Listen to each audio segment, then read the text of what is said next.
Welcome, race fans, once again here to LSRTV for the Adrenaline iRacing League here on a warm, cool, hot, wherever you are. I know myself, tired of this rainy weather here in Texas. It is clearing out. And alongside me, once again, here tonight is going to be Sam Dyer. Sam, another great race here for sure. A different one. We are road course racing here. Expect to see a NASCAR Cup car on. Yeah, it really isn't. We are here at Road America, a 14-corner course, and it's going to be a fun one. It's a total of 4 miles in length, and this is actually going to be, I believe, our third. It's the third road course race of the season. So excited to see how drivers are going to be attempting to conquer this race course. We had Spa back in week 3, and then we also had the Daytona road course back in week 8, and then here for week 11, Road America. So excited to see how these drivers are going to be attempting the road course racing for 43 laps. But during practice, talked to some of the drivers. Some of them are thrilled and excited about road course racing. Most of them are just hoping that they survive and are able to stay on course for most of the race. Yeah, you know, I'm doing my part, just like the drivers are. Sam, we'll go ahead and put this out there because we are very transparent here at LSRTV. You know, we're going to try to survive here. We're trying to make it. I totally spaced on time. So I was down at the local pizzeria eating some pizza wings and some cheese sticks. I totally forgot it was 5:20 instead of 6:20. Luckily, I show up early anyway, so we did make it to the race. But I do want to thank the pizzeria for some great pizza. But pizza's out of the way. Hopefully, I don't fall into a food coma and have to leave you by yourself. But we got about a minute left here in practice, and I want to point out here real quickly, looking at the point standings, you remember last week we had 2 drivers locked into the chase in the playoffs coming a little bit later. Now we have an additional 3 more. Now Trenton Jump, Shane Terrian, Braxton DeWeese, Bronson Stafford, Logan Brakey, and Matt Dyer locked in. 4 new drivers locked in, not 3. So we have 6 drivers that are locked in to the playoffs. So this could be a crucial race here, especially being a road course and mixed bag when it comes to who likes it, who doesn't, and who's going to perform well here. Yeah, it's really interesting on looking at those 6 drivers that have locked in, because 2 of them locked in based off of points. That's going to be Braxton DeWeese and Logan Brakey, and both of them kind of, both sides of the same coin in a way, where you've got Braxton DeWeese, who's just been looking like poised to win a race this season, and then you've also got Logan Brakey, who's just been Mr. Consistent, and that's what's given him all the points that he needs. Well, the rest of the other 4, they've gotten a win. Trenton Jump, he finally got that monkey off his back in a win. Matt Dyer, he won the first race of the season at Daytona. Bronson Stafford, he won at Auto Club, and everywhere else it's been Shane Terrian just absolutely dominating. So excited to see how drivers are going to be doing, looking at the past road courses and how they were stacking up. It was going to be Austin Greaterix who won there, and then back at Daytona road course, that was Shane Terrian who kind of came out with a surprise win when it looked like Trenton Jump was going to win that race. I think looking at practice, Trenton Jump has to be the favorite. We'll see how qualifying comes around, as the drivers have 10 minutes to put 2 of the best lap times they can. Yeah, and 10 minutes, keep in mind, is not a lot of time. It's enough to get around this track twice, but it's really not enough time to make a mistake. If you get, say 3/4, 75% or more around this track and have to reset again because of a mistake, it could cost you an extra lap that you would like to run, as this track is 3.98 miles long. Sam, I think we're safe to say this track's a 4-mile track, and it's going to take a bit of a time to get around it. Yeah, it really is. Some of the fastest drivers during practice, they were coming around the course about 2 minutes and 12 seconds. Some of the slower guys around 2 minutes and 22 seconds. And during warm-up time, it's going to add another 20 seconds on top of that, just trying to get their speed up. So it is a long trek around here at Road America, but still a very beautiful course, and for a lot of the drivers, there's some parts and aspects of this track that are difficult. There's some aspects that are pretty easy for them to handle, but I think all the drivers say racing stock cars here at this track, it feels like it's just a giant block that's just trying to move around, and it really doesn't want to turn or slow down. Yeah, and we'll keep an eye on all of the corners. So right now, the 53 not on the clock. We'll let you know as soon as he is. You'll see a screen pop up on the bottom with his official time. But you really, like, this track is very interesting. You're going to have what I would like to see 2.5, maybe 3 areas of really good speed. But then you're going to have some really sharp turns as well. So those are things that you're going to have to look for, and you definitely do not want to do that right there. No, you do not want to go see the sand trap or the the tires. That is the worst place to put yourself. As now watching Bronson Stafford in that 61 machine, once was sponsored at the beginning of the season, but that team that he was a part of, formerly known as Luminary, that had Shane Terrian, Tom Bourne, Robert Kenny involved in that one. That whole entire team disbanded in the middle of the season, so no sponsors on the 61, but one of those drivers that we talked about already locked into the playoffs. And usually when we come to road courses, this 61, one of the favorites to finish in at least the top 5, sometimes can poke his nose into the top 3. Yeah, and I have to say, it may not be a sponsored car, but it is probably one of the best paint jobs I think I've seen on his car in quite some time. Definitely liking the paint there. We jump over to the 29, who's running Microsoft here tonight on Logan Brakey's machine at Ford Mustang. Again, getting ready. Nobody has officially put in a time, and Logan Brakey going to have a little bit of a connection issue there. But you go over to drivers like Spencer Hardison, also Joshua Altus, Trenton Jump, Atlee Gray. These drivers have put in their warm-up laps, so laps are starting to roll in. They just have not officially put in that lap time yet, and you can see right there, 22 points. Well, it's going to keep going up. We ain't going to keep track of that one, but again, lap times will be coming in this next time by. Yeah, I mean, he's only just a fraction into the course. This is going to be a fun one for these drivers to try to attack all these different corners.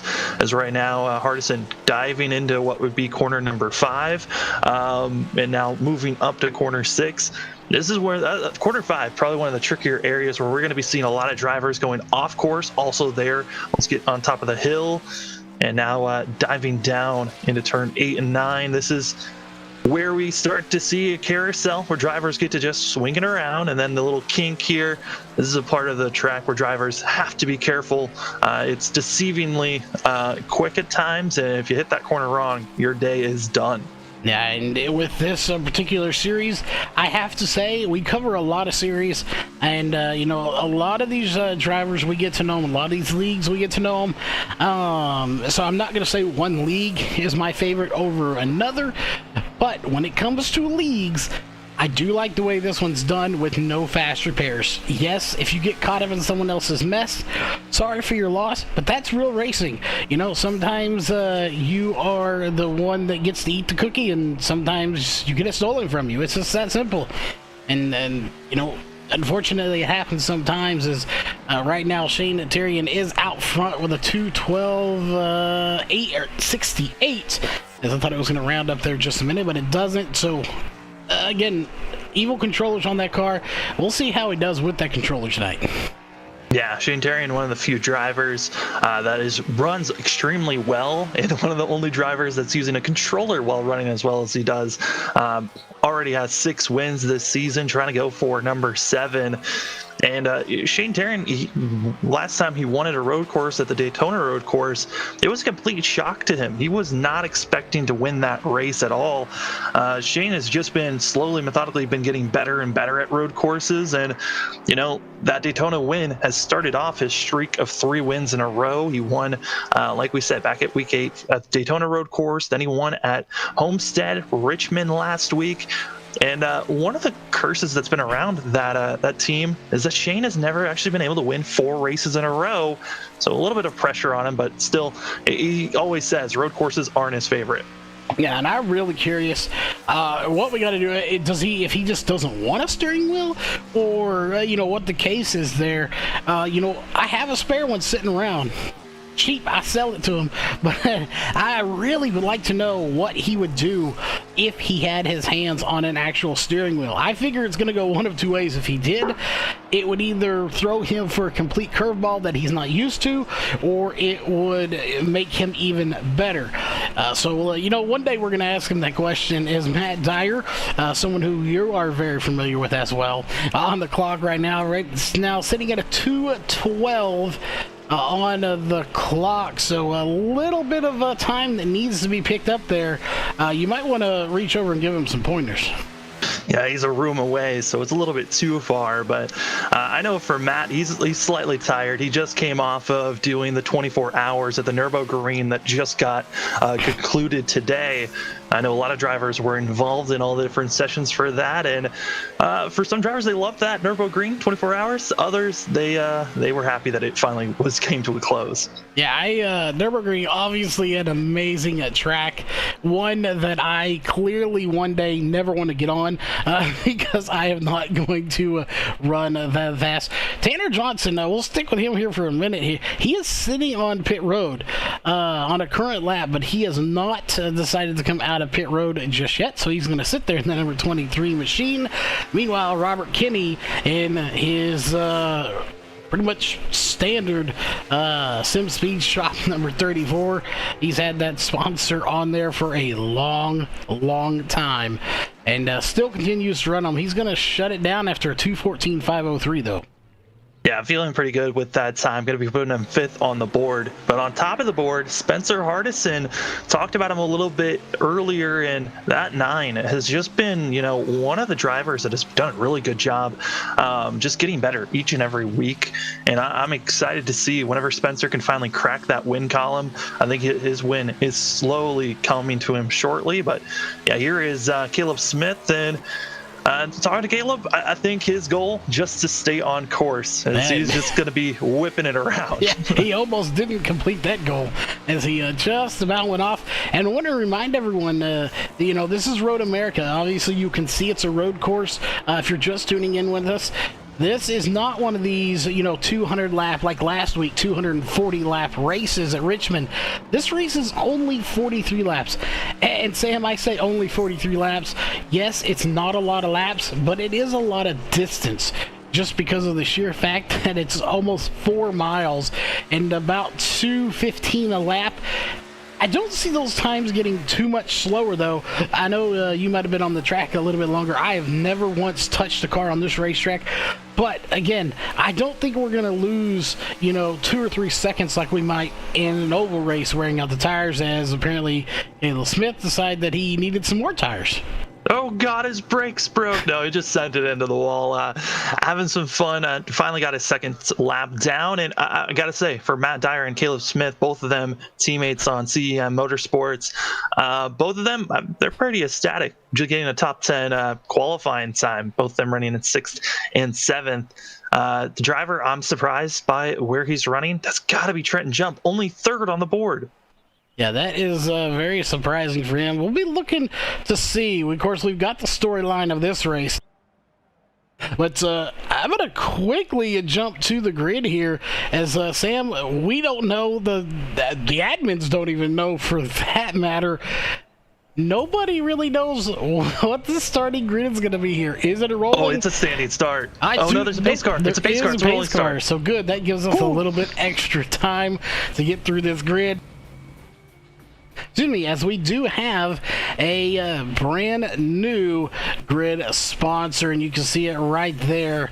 It is not ComServe Wireless. I apologize. It did not get fixed over. The graphics department not doing the job. It is actually the Team 126 is the new grid sponsor. We apologize to Team 126, but no, it is actually Team 126 starting grid. We'll give you a little bit more information about them here in just a little bit, and we'll go here. We'll take this up 10 and 10. Row 1 going to be Spencer Hardison, looking to upset Shane Terrian one more time here and see if he can knock him out of getting 4 in a row. Row number 2 going to be Trenton Jump on the 46 and the 96 of Atlee Gray. Row 3 going to be the 34 of Robert Kinney and the 88 of Matt Dyer. Row number 4 going to be the 12 of Caleb Smith and the 94 of Gilberto Grimera. I haven't seen him in quite some time. Not sure if he was here last week or not, but I do not believe so. And row number 5 going to be Austin Jordan in the 28 and the 53 of Eric Stamp, Sam.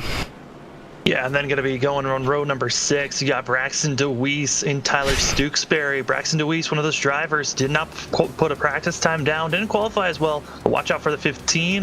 And then you go back another row. You've got yourself there with Alex Walter and Keenan Massey. Keenan Massey, another one of those drivers I'm expecting to stay on the track and move his way forward. And then go back another row. You've got yourself with that of Joshua Altis as well as Bronson Stafford. And Stafford leading is going to be the last driver that was able to put a time down, not as fast as he was hoping. And then in 17th and 18th, you've got Logan Brakey and Tanner Johnson, and leading off in the back of the pack, that's going to be Ryan Huff, who his goal just to stay on course and not wreck out. Yeah, a good goal indeed. Obviously, you do not want to wreck out of a race, and sometimes it just happens. We'll see. One thing that I am really ecstatic about, get it, ecstatic, get it, is we have static cams here for a road course. We have static cams, and unfortunately, we didn't get a chance to get any outlaw cams in, but they were stock here with iRacing, so why not? We get to actually hear the sights and sounds of these cars at a road course here tonight, Sam. Yeah, I mean, it's exciting to see, especially with the static cams. You're going to be able to see how the drivers are going to fan out into these corners, and especially for the first about 5 to 7 corners, it is going to be hectic on where drivers are going to be trying to stack themselves, move forward as much as they can, especially with some of the drivers that didn't qualify as well as Braxton DeWeese, Bronson Stafford.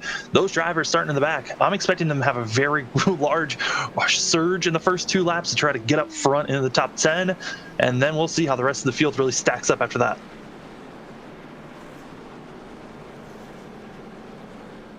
All right, and we are checking social media, and we did get a note from Shane Tyrion. He said he would run a wheel one time for me.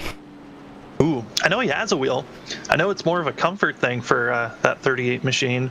He feels a lot more comfortable with a controller, and that's with most things. You try to change things up that could help you in the long run, but it's always very uncomfortable at first. Yeah, I mean, everything in racing, well, not everything, but, it's about being comfortable. These guys have water bottles in the car, and they have molded seats to them. You got to be comfortable, and if a controller is what you're comfortable with, and, you've won 6 races, going on 7, trying to make it 4 in a row, I'm not going to knock you. I'm going to say, let you do what you got to do.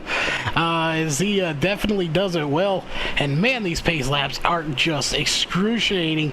Again, we do not know if there's any competition cautions. We didn't get a chance to talk to him about that, or if they are going to have full course cautions if there is a wreck.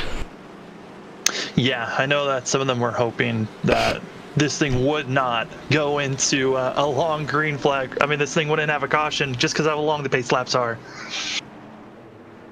And speaking of pace laps, pace car is off, so we're going to go silent, and it's time to kick a little asphalt or concrete, and they're going 3 wide.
right, we are back, ladies and gentlemen. We decided to go half a lap here with these guys, as obviously this track is massive, and they're coming out of that big turn.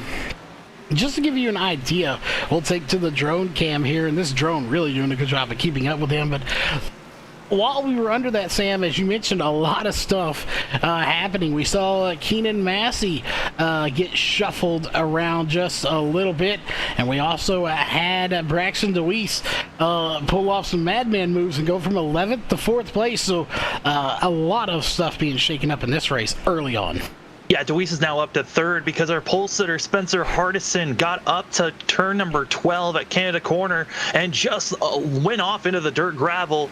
He luckily got back onto the course, 5th currently, but this has now become what was a great start into the worst way you could go.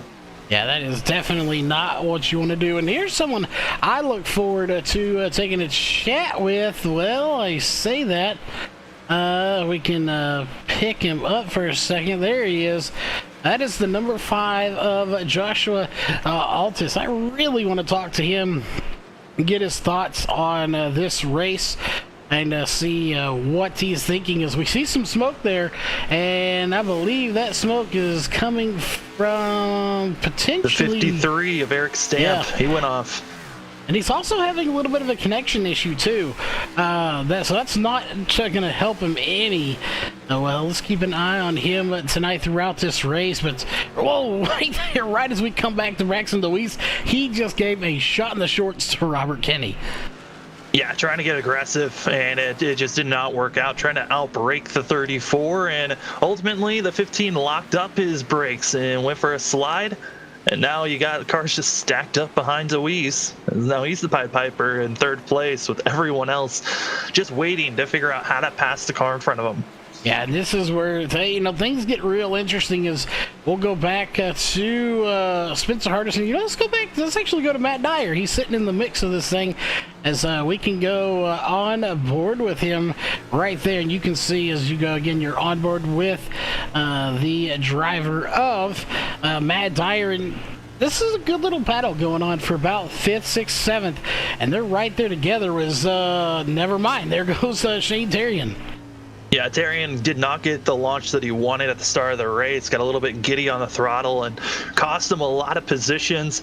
And now he's trying to rebound and get through the field. But yeah, I mean, for Matt, he's got some rear end damage, looking like someone just absolutely plowed in the back of him on those first couple of laps. So he's got to figure out once he comes into pit road if he wants to take any repairs from that or not. Also looks like that driver that might have hit Dyer, I think it might have been Bronson Stafford, as he's got some front nose issues.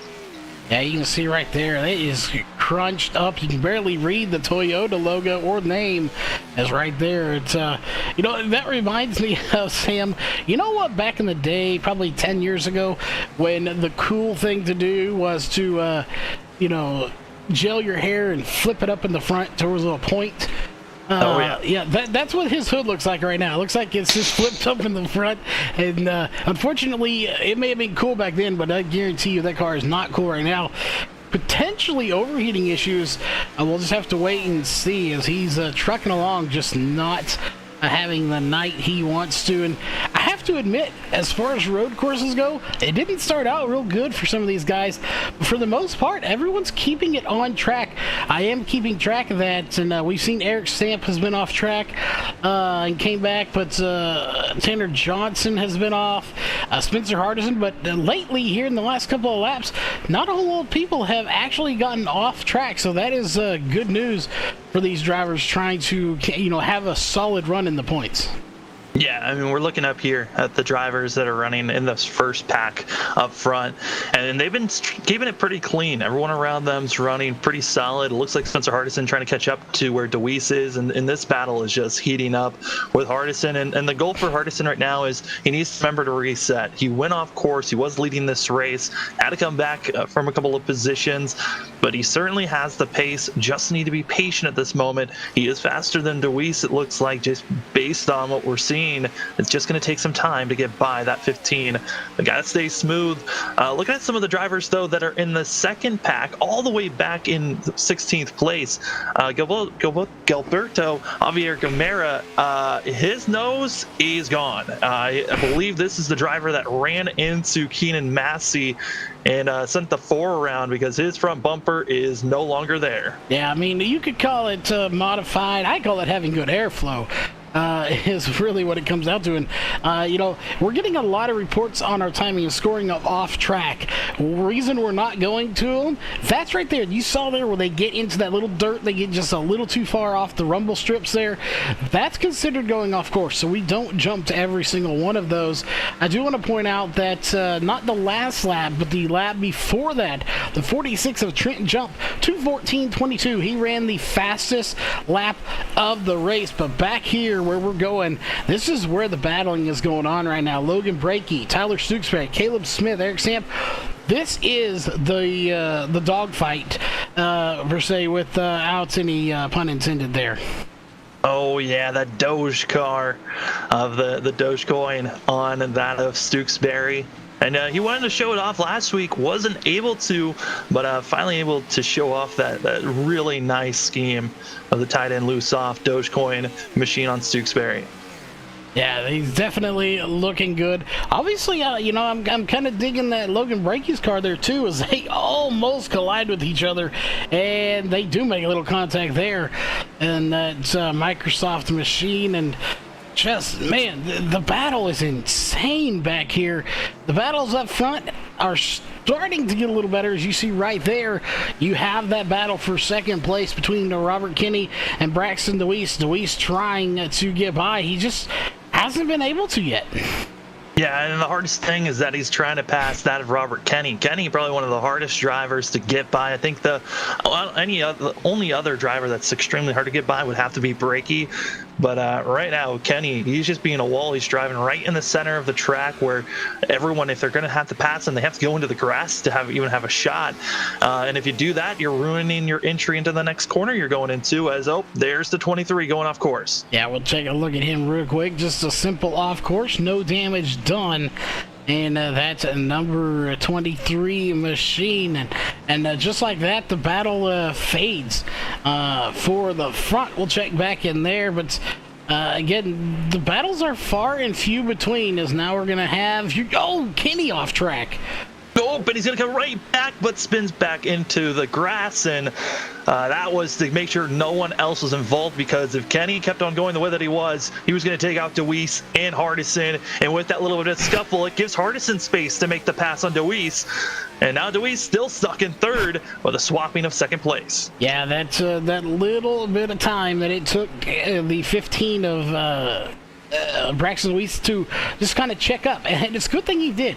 If he hadn't, he might have hit him, but he checked up just enough and let Spencer Hardison by, and now the battle is on one more time for second place. And really, it's not even a two-car battle. There's two there. You also have Austin Jordan and Shane Tyrion coming in behind us, so we could see a four-car battle for second place here in the next lap or two.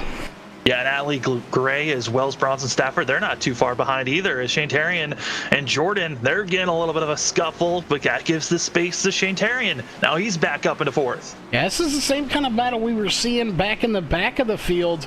You know, stuff happens, people get punched back up. Same deal here. You had a car spin in Robert Kinney, and they just stacked the field back up. And once again, what was a boring race up at the front has turned into a nail-biter with, you know, anywhere from 2 to 5, 6 cars, all potentially could have second place. It looks like issues for that second pack that were battling. Tyler Stooksbury get a little bit too eager and spins that 19 around. He's back in 15th now. Yeah, that is unfortunate for him, but definitely, we'll see how he comes back in. To our knowledge, we don't know of a competition caution. Some of the leagues do run them, depending on you know, how the racing goes. If they expect a low car count and they expect to get spread out, they may potentially throw one. obviously would have been discussed prior. We just were not privy to that knowledge, so we'll have to just kind of wait and see ourselves. But Braxton Deweese hanging in there in third place. You know, if you had to pick one driver, and I think you mentioned him earlier, who is your one driver you think has the best shot to get the win, and who's the driver you think really needs the win more than anybody else? I mean, looking at drivers points-wise that needs a win, I mean, I would probably look at, drivers that are up front, running well. Austin Jordan has to be that driver. He's outside of the top 12. He's been trying to run well. He's been getting better each and every week. Currently in 5th place, but, of the drivers that are in the top 4, they're already looking good to be locked in. Spencer Hardison, he's also on the bubble. He's going to be needing a good run for himself. But a win for Spencer Hardison, I think that he's also another one of those drivers. It's kind of a must-win. Favorites to win today's race, I mean, Trenton Jump, he's already up to over a 10.5-second gap over the field just because of how hard the rest of them have been battling. Yeah, he is definitely, I think, a favorite to win here tonight. Obviously you don't want to just say, haha, beat you and broke your spirits there, but, to keep Shane from winning that 4th race again in a row, does it do anything for you? Does it give you a little bit of momentum maybe to know that, he is good? He's going for his personal best of 4 in a row, and that you're able to beat him and not let him do that and make him have to start all over again at 1. Does it give you a little bit of momentum boost to try to do it, get the win even more? I mean, for Trenton Jump, it's got to be pretty good knowing that he's the driver that's already done it before this season. Shane, he was on a streak from Phoenix, Charlotte, and Pocono, and then at Kansas back at week 7. That's when Trenton Jump got his first win and broke the streak of 3 wins that Shane had, and then he went on another 3-win streak, and currently looks like Jump might be the driver that's going to be breaking that streak again. Which, I mean, looking at the way that the season's going through, that's not a bad way of having the season go for a driver if you're the one breaking the streak of the driver that's been winning almost every single week. Yeah, if you did the math here, if he won tonight and Shane won 3 more in a row, then he won, and then he won 3. Man, he would maybe he should let him win. If he lets him win 1 more here, he could almost win the championship on that on that strategy. So a lot playing out here for Trenton Jump as he's going to try to make it again. And we got one off track, and that is Caleb Smith as he tries to take the scenic route into the grass. Yeah, and other drivers that have been having issues. Ryan Huff, I talked about how his goal just stay on course, and he'll be happy with that. Wasn't able to do so. He actually dumped the car multiple times into the wall about 2 laps ago, and he is now sitting in pit road trying to get service done. Caleb Smith, he's coming in to try to get service done. Also, Gilberto Javier Gomera, he also came into pit road about a lap ago trying to get repairs done, and he got a new nose. He's back out there. Yeah, and it looks like we had... I'm not sure. I think that was Eric Stamp that might have went off track there for just a moment. But like you said, Caleb Smith down pit road, and we got some shaking up going back here. Here comes the 28 of Austin Jordan. Oh, Deweese! That's what I was afraid of. Thought something already happened, and whatever happened then just happened again, and he goes off the track. I think the biggest thing for Deweese is that his tires are just gone. I think he's really put a lot of heat into it, and the more he's been getting on the brakes so early, it has been hurting the 15, and he was looking good to be battling for second place and staying there, but he is continuously going off course, and I don't know what is going on with Deweese. He had a great charge, started in 11th, got up to at least second at one point, and now he is dropping back quickly because he is struggling to stay on the course. Yeah, and that's, again, these are the last things that any driver wants to see, especially somebody like Deweese, who, week in and week out has a chance to potentially be sitting in victory lane or at least in a top 3 podium position. So, you don't want to struggle. Right now, looking at the schedule, we're at Road America tonight, followed by Texas. And then after tonight, again, we go to Texas. Next Sunday, we're at Texas, of course. And then we start the round of 12. Darlington, Iowa, Michigan. You have some tough tracks coming in there with Darlington. You're going to earn your stripes. Iowa, a short track. Michigan, kind of a cookie cutter. We'll see there. I don't see too many issues there. But, do you want to get your struggles out of the way now? Obviously, before you get to the round of 12, definitely before you get to the round of 8. Oh yeah, no. For a lot of these drivers that are locked in, it's about getting those struggles out, and that's what Matt Dyer's been doing for most of the season. He won at Daytona, and ever since then, it has been just make sure I'm in the top 20 of points, because he just has not been running extremely well for himself.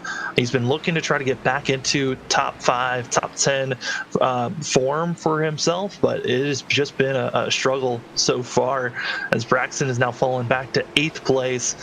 And man, looking at the drivers right now, who's been running quick, who's looking fast. Robert Kenny, one of those drivers that's been looking good. He fell back after going off course, but certainly he's been looking good. Austin Jordan, though, I think there might have been issues for the 28.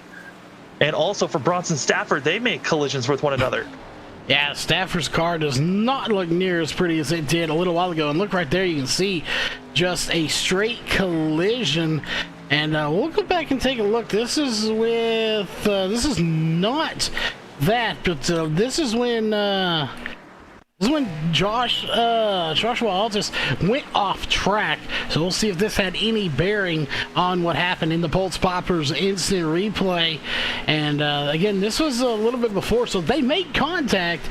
It was not, however, enough to actually register with our scoring system that they collided or wrecked. So obviously that wasn't too terribly bad, but it did slow both of them down, and you're about to see exactly what happened. And that pristine car does not look like it does right now. It is definitely damaged. So again, we went about 40 seconds back to see, and we'll see exactly what happened here to Joshua. Yeah, Joshua Altus is going to go off course, go a little dirt track racing, and once he comes back across, Altus has to go off course, and luckily no collisions, but that was a very scary situation for both those drivers. And road course racing is kind of like short track racing in a way where it's all about getting into a rhythm, and you're going to be seeing it coming down into turn number 5. This is a place where drivers usually make some collisions sometimes. Yeah, as we go back into the live, so just a lot of action happening here, and they're starting to get spread out, Sam. So they're starting to make their moves, or they have made them, and now they're starting to get spread out. We're only on lap 9, so this is where it's going to get interesting for drivers that really want to make moves. They're going to have to find something that they don't have, or that they just haven't found yet, to try to get by somebody. Trenton Jump, if you're out front, you're happy as a clam right now. If you're Spencer Hardison, Shane Tyrion, Atlee Gray, Bronson Stafford in the top 5, you have got to search deep and find something to get by these drivers. Yeah, and looking at the times that some of these drivers putting down, it was hard racing from Spencer Hardison and Deweese for the longest time, but after Deweese has faded back, starting to see both Shane Tyrion and Spencer Hardison, they're running slightly faster than what our leader is, which they're trying to chip away at that 11.5-second gap that the 46 has currently. It is going to take a lot of work, though, if they're going to do that. And, talking about what lap we're on lap 9, and it's only 9:43, and drivers gave me information, the pit stops for fuel, as there's Tanner Johnson going off course, and he's struggling to get out of the tires. He's finally backed up enough, and that is not a place that you want to be, is near those tires. Doesn't look like it was a hard enough contact to rip up that front bumper. And another driver just went off course, Robert Kenny. He's going off after trying to battle with Deweese. That's the one thing with road course racing. It's almost like one driver goes off, another one does, and they just keep on going down in the dominoes. But fuel window for these drivers, it's around 12 to 16 laps. So that means that window is coming up shortly for these drivers. Yeah, it is coming up very shortly indeed.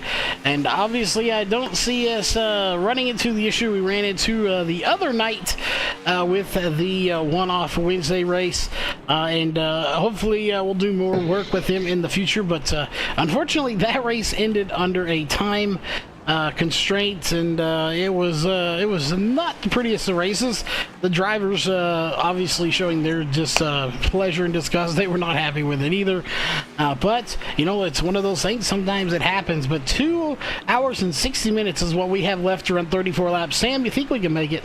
Oh, easily. I think we can easily make it. I mean, we're 10 laps into this race, and we've only been racing for a little bit over 25 minutes, so these drivers have plenty of time to get this race over with. I think the real problem was if they all brought out a yellow just by all colliding and wrecking into turn one. That was the only time we're going to see a full course yellow.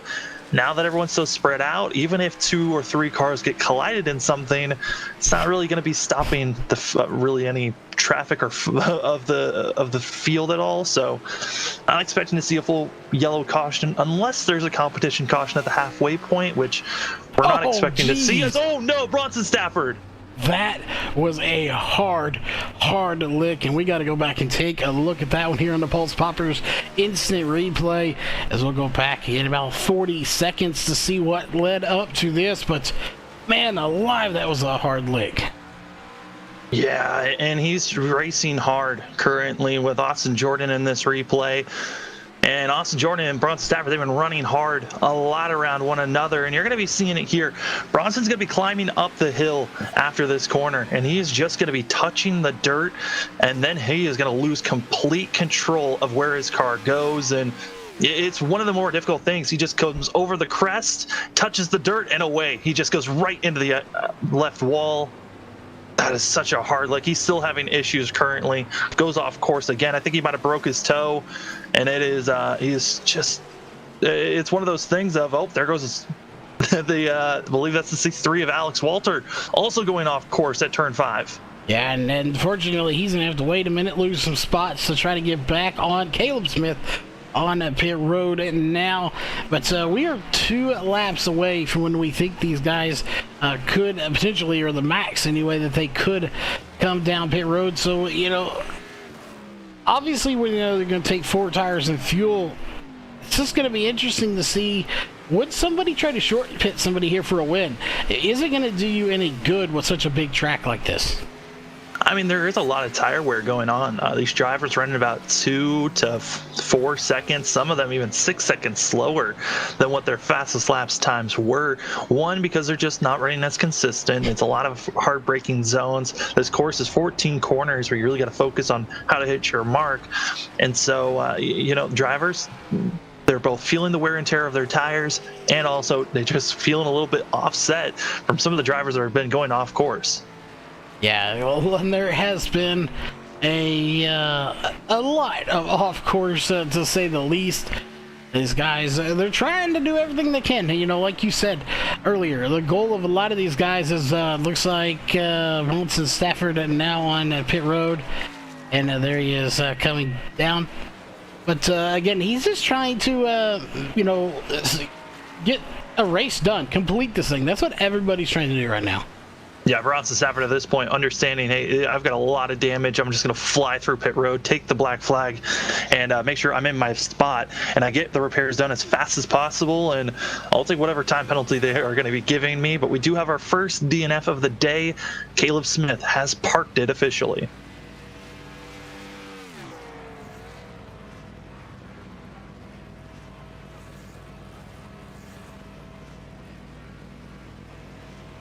Yeah, sorry, but that had a mic issue. You know, it's just not going to be his night, so it's unfortunate, but sometimes that is just how it goes. As we have a couple of cars slow here. I thought maybe an issue there, but they were just battling side by side and going a little extra slow. Yeah, Keenan Massey and Eric Stamp still battling as much as they were, but Massey was able to recover. Massey on lap 1, I believe it was corner 2 or 3, he was taken out and spun around, started back in 14th, got all the way back to 18th at one moment, and now he's marched his way back up to 11th. So has moved up officially 3 positions from the grid start, but overall it has been an up and down day, but a great rebound for this Ford machine. Yeah, that was right there at the start as we were going a little kick the asphalt. As you said, you saw the 4 go around. Probably someone got into his back bumper would be my guess. We also saw Shane Tyrion try to take it 3 wide at the very beginning of the race going into the grass. This looked like maybe he didn't get the start he wanted. So a lot of things transpiring in those first lap or 2 of this race, which is another reason we only went half a lap under Kick a Little Asphalt. Is we wanted to get back to the racing action, and looks like your leader Trenton Jump is off pit road, so he is down and away. He has fallen all the way back to 8th place, but then again, remember, everybody else still has to pit. Yeah, I think Trent Jump was feeling the pressure of having to come in and short pit. This is at the window when drivers are going to be starting their window of coming into the pits. It's around 12 to 16. Between those laps, that's when we're going to be seeing a lot of drivers coming into pit lane. More drivers following suit. Eric Stamp, Alex Walter, they're going to be coming into pit lane. But for Trent Jump, he was being ran down by Shane Tarian and Spencer Hardison. I think Trent Jump, he really took off, had that over 10, almost 11-second lead, and then, started to lose it a little bit because of the tire wear, and thought, hey, pitting early, getting the fresh rubber, and, undercutting everyone else, it's the better way to go, as he's now going to be trying to figure out how to get by the 88 of Matt Dyer. Yeah, and like you mentioned, part of road course racing and racing in general is making sure you have a very wide bumper so these guys can't get by you. As it looks like Matt is going to say, I'm going to keep to my line. You're going to have to pass me on the outside. And Trenton Jump going to go to the outside, and now he's going to be on the inside on this corner. That is one problem about shoving somebody to the outside, is eventually it's going to be the inside. Yeah, going around the carousel, and that's where Jump's going to make that pass. And yeah, I know a lot of these drivers, you got to be careful making some of these moves. Speaking of moves, Shane Tarian, he was cruising, had the lead, and it is all gone up in smoke. He has no longer got a hood. Issues for the 38, and it looks like his streak might be over. And we'll take a look here to see exactly what happened in another Pulse Poppers instant replay. And we'll see right there, he still has the hood. It still says Evil on Evil Controllers on the hood. So we'll see again. Like you said, just went up in smoke. He obviously got into something, unless he just, blew the engine and blew the hood right off the car. I would imagine he hit something. Yeah, he's going to go around the kink here and then head his way towards Canada Corner. This is one of the fastest corners. The drivers really need to slow down, and if they don't, they send it straight into the wall of tires, and we're going to see it. No brakes, off the dirt, straight into the tire wall. And that's going to be removing the hood, part of the front bumper, and that is a lot of damage the 38 has. Yeah, that is a ton of damage, and that's going to hurt him big time as we look and see Braxton Deweese and Keenan Massey on a pit road. And we got two cars going around, the 53 and I believe the 94 as well. We know for sure the 53, and I'm sorry, yes, it is the 94. So Gilberto Gamera and also the 53 of Eric Stamp going off a track, as now we see more battling going on between Trenton Jump and Robert Kinney. And let's be honest, old tires, new tires, it's not much of a battle. No, not at all. Like I said, these guys are running anywhere from 2 to 4 seconds slower than what their fastest lap times were, and Jump's going to be able to just cruise by everyone. And we got to see that of the 94. Got his bumper back. Got to be a fan of that, as he'll now come into pit lane for a lot of these drivers. The question of when are they going to have to come in? Those that came in on lap 12, they are now setting themselves up for the potential of a 3-stop this race, while the other drivers are pushing out to lap 15, 16. They're trying to turn this race into possibly a 2-stopper, which is going to gain a lot of time for them if they can remove a full pit stop. Yeah, if you can remove a whole pit stop, and I think that'll be good for fuel. So, we talk about this all the time, Sam. Fuel versus tires. If you're taking a 3-stop race, I think you're going for a tire strategy. If you're taking a 2-stop race, you're going on a fuel strategy. You're saying, okay, I can make it on fuel. I will save my tires the best I can. You're going on the 3-stop one. You're saying, I don't know how to conserve tires. I just got to get fresh ones and hope for the best. Yeah, and for the drivers that also are going for two stoppers, it's not even the fact that they know the fuel strategy, it's the fact that they're going slow enough to even attempt that type of a strategy. For, Trenton Jump, he's going so fast around this course. He had such a huge lead over everyone else that, one, he was burning off more fuel, and two, he was burning the tires off. So he's going to have to be forced into doing a three-stopper, which, in the long run, it might not hurt him fully. He's only about a little bit under 21 seconds away from our leader, Spencer Hardison, and running about 5 seconds faster. So he's currently just cruising and trying to catch up to Spencer, but it's going to take a lot of work, especially trying to get by the traffic. Yeah, and I didn't know what we were looking at there for a minute. I knew it was Braxton Luis's car as he went majorly off track, and looks like got some damage to the side of the car, or a little bit more damage to the side of the car, and he is back and hard looking to the tires for the 63. That was a freaky fast hit. Yeah, Alex Walter, once again, same spot. We've seen a couple of drivers sending it into the tire wall. That's Canada corner, and drivers just not able to hold on. And the key is to slow down. But some of them, the corner is so deceiving on the fact of, I can just, pedal off and I'll be all right. But look at this, Shane Terrian, no hood, heavy damage, able to get by Atlee Gray. Doesn't look like that damage is hurting him too much. I mean, it is hurting him by a second.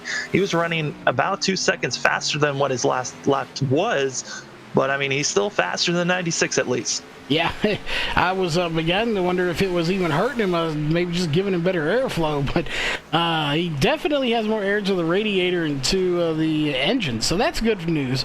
Bad news is he's still got a long ways to go get to Spencer Hardison, who is out front in that red, white, and blue number 9, and definitely liking the colors on that machine. He's going to pull it down pit road. Yeah, and we're getting closer and closer when a lot of these front runners have to come into pit road.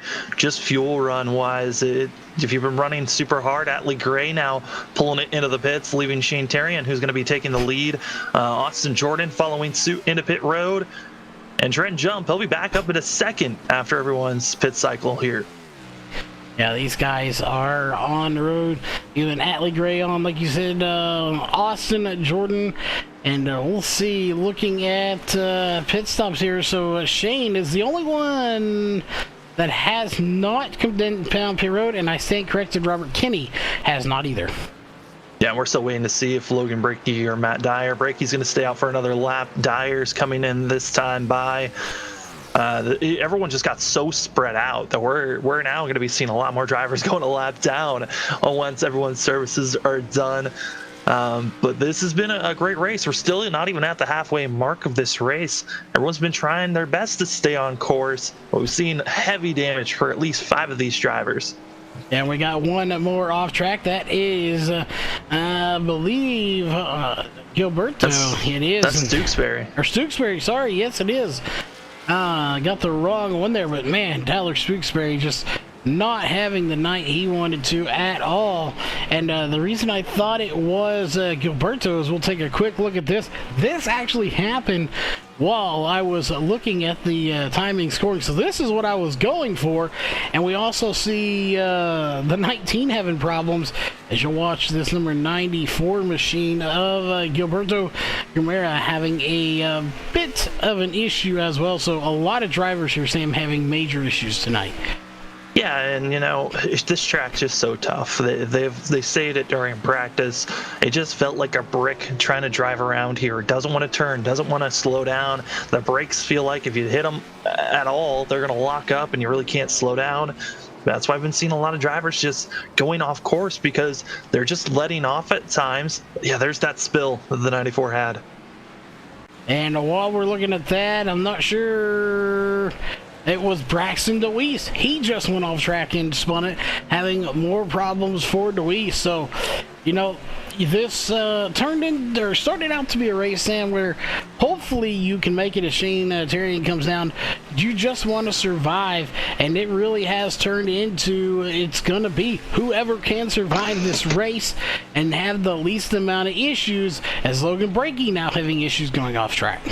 Yeah, Brakey currently in 5th place, still waiting for him to come into the pits, and him going off and losing that time, very crucial, especially with the different strategies that are being thrown out here, with those that are going with 3 stops, those that are going with 2. If you're planning on going a two-stopper, you got to make sure you save these tires the best that you can as well. Don't lose time. But the 29, feeling like he's got to come in. Yeah, he has got to come in. I think that was a good call, as he is just on pit road. And those tires, man, they've got to be worn out at this point. Well, driver, I am not shocked, but surprised. I'm not shocked that he's not trying this. But man, what a run that we are about to see here, especially from the 34 Robert Kenny. He is trying to win this race, and if he's going to do it, he's one of those drivers that kind of is in a must-win scenario. He coming into today's race 17th in points. He's 32 points out from the cut line to point his way into the top 12, and he is certainly aiming to turn this race into a two-stopper. Yeah, he would love to. And again, points are important. You've got to get into the final 12 to move on. That is the cutoff place. Like you said, he's just on the outside looking in, and he's also only has 8 starts, so he does need one more start. That doesn't include tonight, so now this would be his 9th start, so he would be golden as far as starts. You know, you've got some of these drivers that are even more. You look at Alex Walter, Austin Jordan, even Tanner Johnson, 10 starts. They've started 10 races, but unfortunately still outside the line there, looking at Atlee Gray, the 12th and final driver as of right now. So these guys could potentially make something happen, especially when you look at Atlee Gray and Alex Walter. They are actually tied for 12th place. But right now, Atlee Gray does have it. Yeah, I mean, for those drivers you just talked about that were inside of the top 12, Tyler Stewksbury as well as Eric Stamp, they've got to be concerned with this. I mean, for Stamp, luckily he's in the top 10, but for Tyler Stewksbury, this is not the run that he is needing. As Robert Kenny finally coming into pit road at the start of lap 17, but Stewksbury, he's only 16 points to the good at the cut line. And with this poor of a run and seeing that of Robert Kenny having a great charge for himself as well for Austin Jordan, this is a little scary for that 19 team if he's going to be trying to put himself into the playoffs that I believe he just missed out last season. Yeah, and that's when it gets heartbreaking right there, Sam, is when you're so close and then you just can't complete it. You know, it's definitely a heartbreaker for you, but you know, sometimes it just happens that way. And I want to point out, nobody has ran a faster lap than Trent Jump with that 1:14.22. That is the fastest lap that it was set, and it was set many laps ago and has not been touched since. We have seen races, especially Richmond, where the fastest lap was run late in the race. Do you think we'll see maybe one of those late race charges and somebody set the fastest lap later in this race? Or you think that's going to be maybe the fastest we're going to see here? I think that's probably going to be the fastest that we're going to be seeing. If anything, possibly we could be seeing it from Spencer Hardison, who just put his fastest lap down, which was a 2-minute 14-second.569, which was about 3/10 off of what Jump's fastest lap time was. And you know, it's going to take a lot of work for Spencer Hardison to do that. Shane Terrian, he was also looking quick. He was second fastest during qualifying, but with his heavy damaged vehicle, I don't see him besting his time at all. But Atlee Gray, he's also a surprise on how quick that 96 has been, as he just put down a 14.745. That's just great driving. That's what it comes down to. You know, the better you can handle this car, the better you're going to run, the better times you're going to set. And quickly point out, this is the closest battle on the track. There is not a car right now that is within a second of each other except for this battle right here. So it makes you wonder, you know, once we see this round of stops done, which it is now, everyone has pitted, are we going to see this field maybe bunch back up? Everyone's made their mistakes. They've got spread out. And I have a feeling that this race is just going to be kind of, you know, single file and hunting for every position you can at this point. I think the battles that we're going to be seeing probably for third place, that could be bunching up between Atlee Gray, Shane Terrian, and Austin Jordan. Those three drivers, I could see them getting close. If Matt Dyer and Braxton DeWeese, if they continue to have some of their woes, a battle for seventh. Well, honestly, the battle for 10th has been really close, except for the reason why it's close is drivers have been driving off. There's you see there, Logan Brakey, he just went off there at Cando Corner, almost got into the tire wall, and continuing on, the battle for 9th now, as Keenan Massey and Eric Stamp, they're close, still within a second of one another. But really right now, if everyone is running their own race, this race is going to be extremely clean, and if it was clean from here on out, I should say, I think everyone's going to stay pretty spread out, not really going to be close to anyone else. It's going to be the mistakes of drivers around you or your own mistakes that are going to be making these battles coming up soon. Yeah, I think that's exactly right. Yeah, I think if and when we see those battles, it's going to be because someone has made a mistake and caused the cars behind them to reel them back in. As you'll see right here, it just went to 1.01 seconds. It was a little bit lower than that. That is Keenan Massey and Eric Stamp just behind him, so we'll keep an eye on that battle. Not super close right now, but hey, you know, anything could change. Somebody goes off track. So these are all the little battles all over that we are, or potential battles, I should say, that we are keeping an eye on. I do want to point out, well, never mind, we got one off track, and that is Eric Stamp. Yeah, Stamp's now going to be passed by Brakey. Probably the next closest battle that I'm watching, it's going to be for third place. Atlee Gray's got to be careful. Shane Terrian is coming with a head of steam, trying to get that third place position back. Yeah, and keep in mind he has that broken, just beaten, battered car as well in the number 39, and it's really not slowing him down. It is, but not enough that he's not running down Atlee Gray and potentially Spencer Hardison as well. Now, will he catch Trenton Jump? That's another story, as the 19 of Stewksbury going around. Stewksbury once again having issues back in 15th. First car one lap down, so if a caution does come out, he should get that lucky duck position, but he stalled out for so long that, you know, Johnson might come back into this thing. Also got to be aware that Gilberto, he is being ran down by our leader of Trenton Jump, and he's soon to be going a lap down in the 94 machine.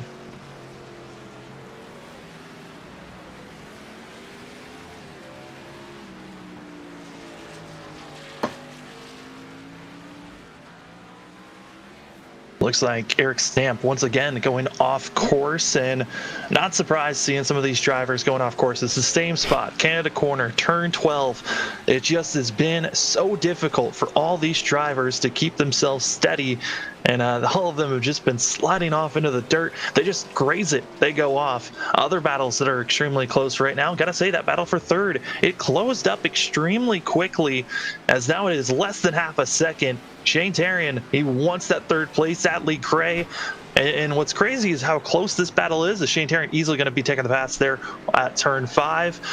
That's just a 1 lap difference on tires. Shane Terrian has 1 lap fresher tires than the 96. Even with the heavy damage that he has, it's allowed that 38 with the fresh rubber to really pull away from everyone else. Yeah, it's definitely allowed him to. Now, you know, Sam, you talk about the damage. Now, imagine if this was, say, Talladega or Daytona. At that point, I really think Shane would be in major trouble. The fact that it's a road course, they're making lefts, rights, and it's not a bad... I mean, aerodynamics are important, but not maybe as important as a super speedway where you need every bit of your car to perform well. I think that's what's helping him here a little bit. And I say helping, it's not helping at all, but it's not hindering him as bad as it could, as he's still trying to run down Spencer Hardison. Hardison, though, has quite a bit. There you see Hardison crossing the line, and you'll see here in a moment, he's not super far behind him, but he's not exactly close either to trying to get by him. Yeah, I mean, for Hardison, his goal is to try to figure out how to run down Trenton Jump. That whole entire lead that Jump had, at one point, it was 23 seconds. It is now getting cut less than 17 seconds, and that's a difference of 3 laps of fresher tires goes to Hardison. Those tires are soon to equal out here, probably in the next about 3 laps or so, which is also going to be around the time that Trenton Jump's thinking about coming back into the pits. Yeah, it definitely is. And there goes the 63 of Alex Walter. He's going to spin it. Now we have him without a hood as well. Yeah, you know what's funny is with all the damage that we're seeing, we see about 3 drivers with the same type of damage. You know all where they wrecked. It's at that Canada corner, just because the way that the tire wall hits, it rips that hood off. And, you know, looking at the way that Shane Terrian's running, I think he might still have full power in that engine. It might be a little bit of suspension issues that he's dealing with also in that front nose, crinkled in, so the aerodynamics is off, but he is still running way quicker than he really should be with the extent of damage that's on the 38. Yeah, I'm agreeing with you. I think, you know, he just got enough damage to rip the hood off, and how he didn't damage the motor too bad is something still wrong with the 63. He's going to take it into the sand trap, now into the grass, and bring it back on to the racing surface. But unfortunately, he has a little bit more issues here in that number 63, and we got more issues. This is what we were looking at. We'll see. It is the 73 of Ryan Huff, who's back on track, and I believe he comes back and gets stuck in the tires. Yeah, Huff's only been out for about 3 laps, and he's going to have to take a tow. And the tow, especially where he is stuck, that is going to be about 4, maybe 5 minutes of wait time, but that car is very snug into those tires. It is not going to be getting out. He's been trying. Huff, you're going to have to take a tow. Yeah, he is going to have to take a tow for sure. So unfortunate for him. He's going to keep trying to get out. We'll check back with him here in just a little bit. You know, yeah, I feel bad for Ryan Huff there. He gets back on track, gets into the tires on his next lap out. So, you know, just hard luck there. You know, I can see why he doesn't want to tow. You know, you literally just got back, and now you're gonna have to tow again. And I would imagine on a road course like this, that is gonna be a serious tow. Yeah, with it being about 4 miles in length, it is so long, especially when the tow basically is a time on how long it would take for your car at pace or even slower than pace to pull your car to pit road, get in your pit box, and it's basically tells you how long you're going to be there. At 1.5 mile courses, if you're on the back stretch, it takes about 2 minutes, sometimes even 3 minutes to get around. And that's about a half a mile or so that you're going around, or a mile at that.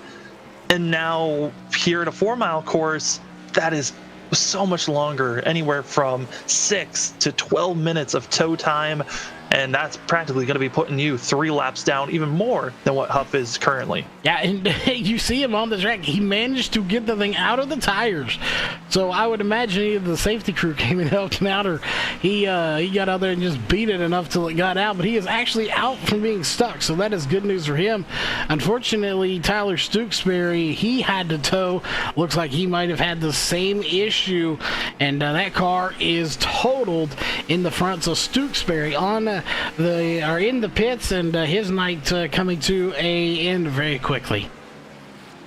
Yeah, for Stooksbury, oh my goodness, he came into turn number 5 just way harder than everyone else. That is not the same corner that we've seen everyone else going off. He barely missed a wall and went into the tire barriers, and that's what ripped up his nose. He might be done for the day. A driver that is done, being our second DNF officially, Bronson Stafford. He tried to get as many repairs done. He was sitting in pit road for over 22 minutes, but he is officially DNF'd for the day. Yeah, that is unfortunate for him. And you see right there of the 53 machine of Eric Stamp. He's going to go off track, come back on track. And that really, unfortunately for these drivers, I have to say, has really been the trend of this race is, you know, who can go off course the least and maintain a good running position. Yeah, I mean, from 8th back to 12th, it's been a revolving door, really, of all those drivers on who's staying on course and who's not after about a lap or two. That's Logan Brakey, Keenan Massey, Altus, Stamp, and DeWeese. Those 5 drivers, it seems like we always go back. They're close, they're battling, and then someone flies off. Speaking of flying off, looks like Alex Walter, he has decided to park, come back into pit road, and this is a very early pit stop for the 63 machine. Yeah, just different. These guys get out there and they're constantly having to figure out what they want to do, and it looks like the 53 still slowed down a little bit. So you've been out on the track again. I haven't been on the track since probably 2017, but you're making these calls, and you probably talked to Matt about this too. Does your strategy potentially change depending on how the race is going? Yeah, I mean, a little bit. It's more of, like, as you're racing, it's more of a fuel strategy run as Eric Stamp flies into pit lane. It's more of, hey, I'm running slow enough. Some of these drivers, they have, add-ons to their car where they're able to, on their computers, to allow them to see what their fuel mileage is like. So if you're realizing, hey, I'm running a lot slower, I'm saving fuel, then you might change up your strategy then of figuring out, okay, if I'm saving a lap of fuel, do I want to push it another lap, or do I want to save a lap? How do I want to attack the course? So there's a lot of mind games that go on in the drivers' heads on how they want to attack. And if you're having a bad day like Bronson or Caleb have, now they're going to be sitting, parking, and sometimes then you become the crew chief or a spotter at times, trying to help your teammates out on how, thinking about fuel strategy runs, or otherwise, looks like here comes the leader. It's going to be Trenton Jump. He's doing every 12 laps, it looks like. That means he's going to have to come in for a third time around lap 36. Yeah, he was definitely at this time early on in the race, Sam, when you mentioned that he came in lap 12. I think he was okay. He could have changed it up. At this point, coming in for this stop, I think he's really, made his bed. Now he's got to lay in it. So hopefully this is a winning strategy for him.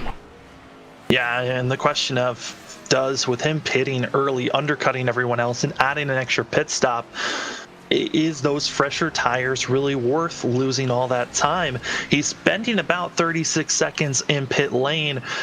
That is a lot of time to be giving up. And yes, you're running about 3 to 4 seconds faster than the rest of the field for about 3 laps. That's about 9 seconds you're gaining back from losing about 40 to 30 seconds in pit road. Yeah, so far it's worked out for him. Every time he manages to circle back around to being your race leader. So I definitely think he's got a plan to do it here. And I want to talk about our biggest gainer so far of this race. That is Logan Brakey. He's 9 spots to the good. He is the biggest gainer, followed right behind him by Keenan Massey, who has gained 5 spots, and actually Austin Jordan has gained 5 as well. But nobody really at this time has gained a ton of spots other than 9 and 5. Usually by this time we see double digits, which you mentioned earlier. We had one go from 11th to 4th. That would have made our biggest mover of the race, but unfortunately struggling here just a little bit. Yeah, that was Braxton DeWeese, who started in 11th. He actually got up to 2nd place at one moment during the race, but ever since he touched 2nd place, it has been bad luck. Shane Terrian, same spot, Canada corner, goes off, says hello to those tires again, and now he's got to figure out how to get out of the sand. I think he might get out of it, but soon, coming behind him, it's going to be Trenton Jump. At Trenton Jump right there. He is right there still in the cloud of dust and sand and soot from the rear wheels of Shane Terrian, as he is going to say, hey, I'm coming, just let me by. If you're Shane, do you let Trenton Jump by, or are you going to battle him pretty hard? Oh, you're battling. You still are going to be out there for a while, unless you feel like the damage that you've just sustained is really hurting you by multiple seconds. Then you're going to have to come in and get the repair done. But just like how Trenton Jump, he's sitting in the bed that he made right now. Shane Terrian, he's trying to push himself and get to lap 31, then come into the pits, and that should be making sure that he is good to making it to the end. But now he's going to be heavily pressured. And all that time, he got in front of Atlee Gray, was about 3 seconds in front of Atlee Gray. He's lost over 21 seconds just because of that incident. Yeah, that's the last thing you want to do is lose time. And speaking of losing time, the 53 losing a little bit of time as he delivered that Taco Bell machine right into the grass. And we have another one going off. That is Keenan Massey having struggles again here tonight. So Keenan Massey, just unfortunate. His struggles started early in this race, and they have just continued late into it. Yeah, those that revolving door group I was talking about earlier still having issues on how to stay on course. Do want to give an update for more drivers. Looks like Tyler Stooksbury, another driver, officially is DNF'd, giving us a total of 3 drivers that are not able to finish out this race. And that's 3 positions that Ryan Huff has now been able to steal away for the 73, doing what some drivers call the just stay out there and hope for the best and let everyone else work out strategy. Yeah, it's a strategy, all right, as we're going to have one more go off. That is still the 53 of Eric Stamp. Hardison out front leading this thing right now, but again, we are in the closing laps of this race, just so everyone knows. We have 20 laps to go before this race is over, so we are past halfway. So yeah, like we mentioned, you've made your bed, you are stuck in it. I hope it's a comfy Serta mattress, because, well, like I said, you're stuck in this bed now that you've made. Yeah, for all these drivers, I think the furthest that they can go is probably around lap 30. Oh, actually around, I think 28 is the furthest that you can.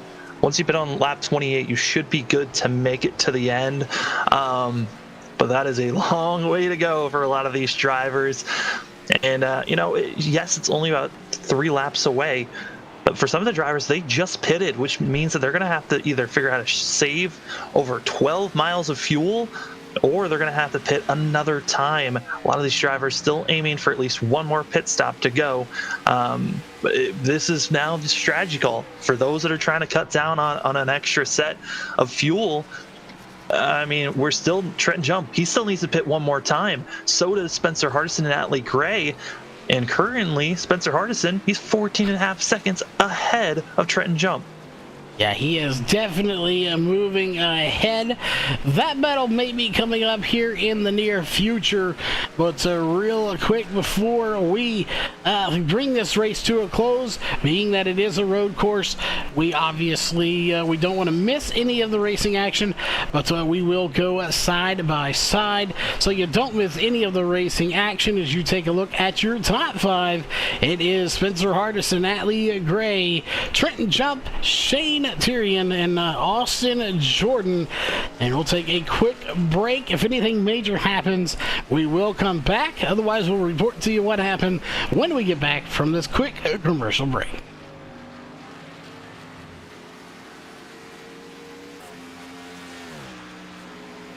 We're based out of West Monroe, Louisiana. We do custom T-shirts, racing. We'll do any shirt. We'll do schools, churches, fundraisers. We do a ton of event shirts, as you can see on our board here, all around our banner.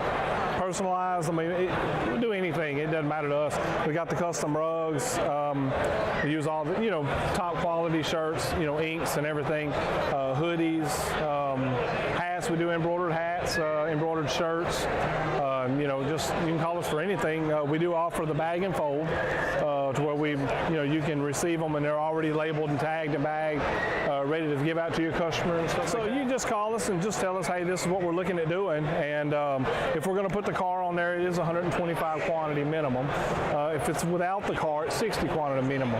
That's strictly on the racing stuff.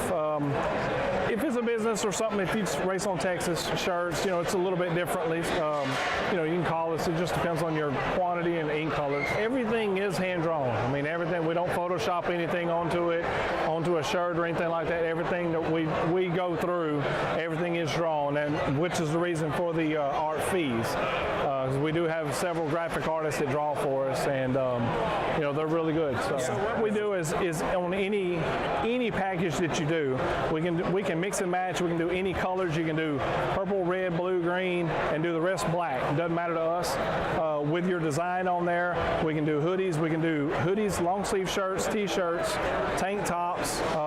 It doesn't matter. I mean, it's almost limitless what you can do, and you can put all that together in that package to make that minimum requirements. They can call us 318-278-7191, or they can email us at bulletprooftees at yahoo.com, or they can go to the website bulletprooftees.com.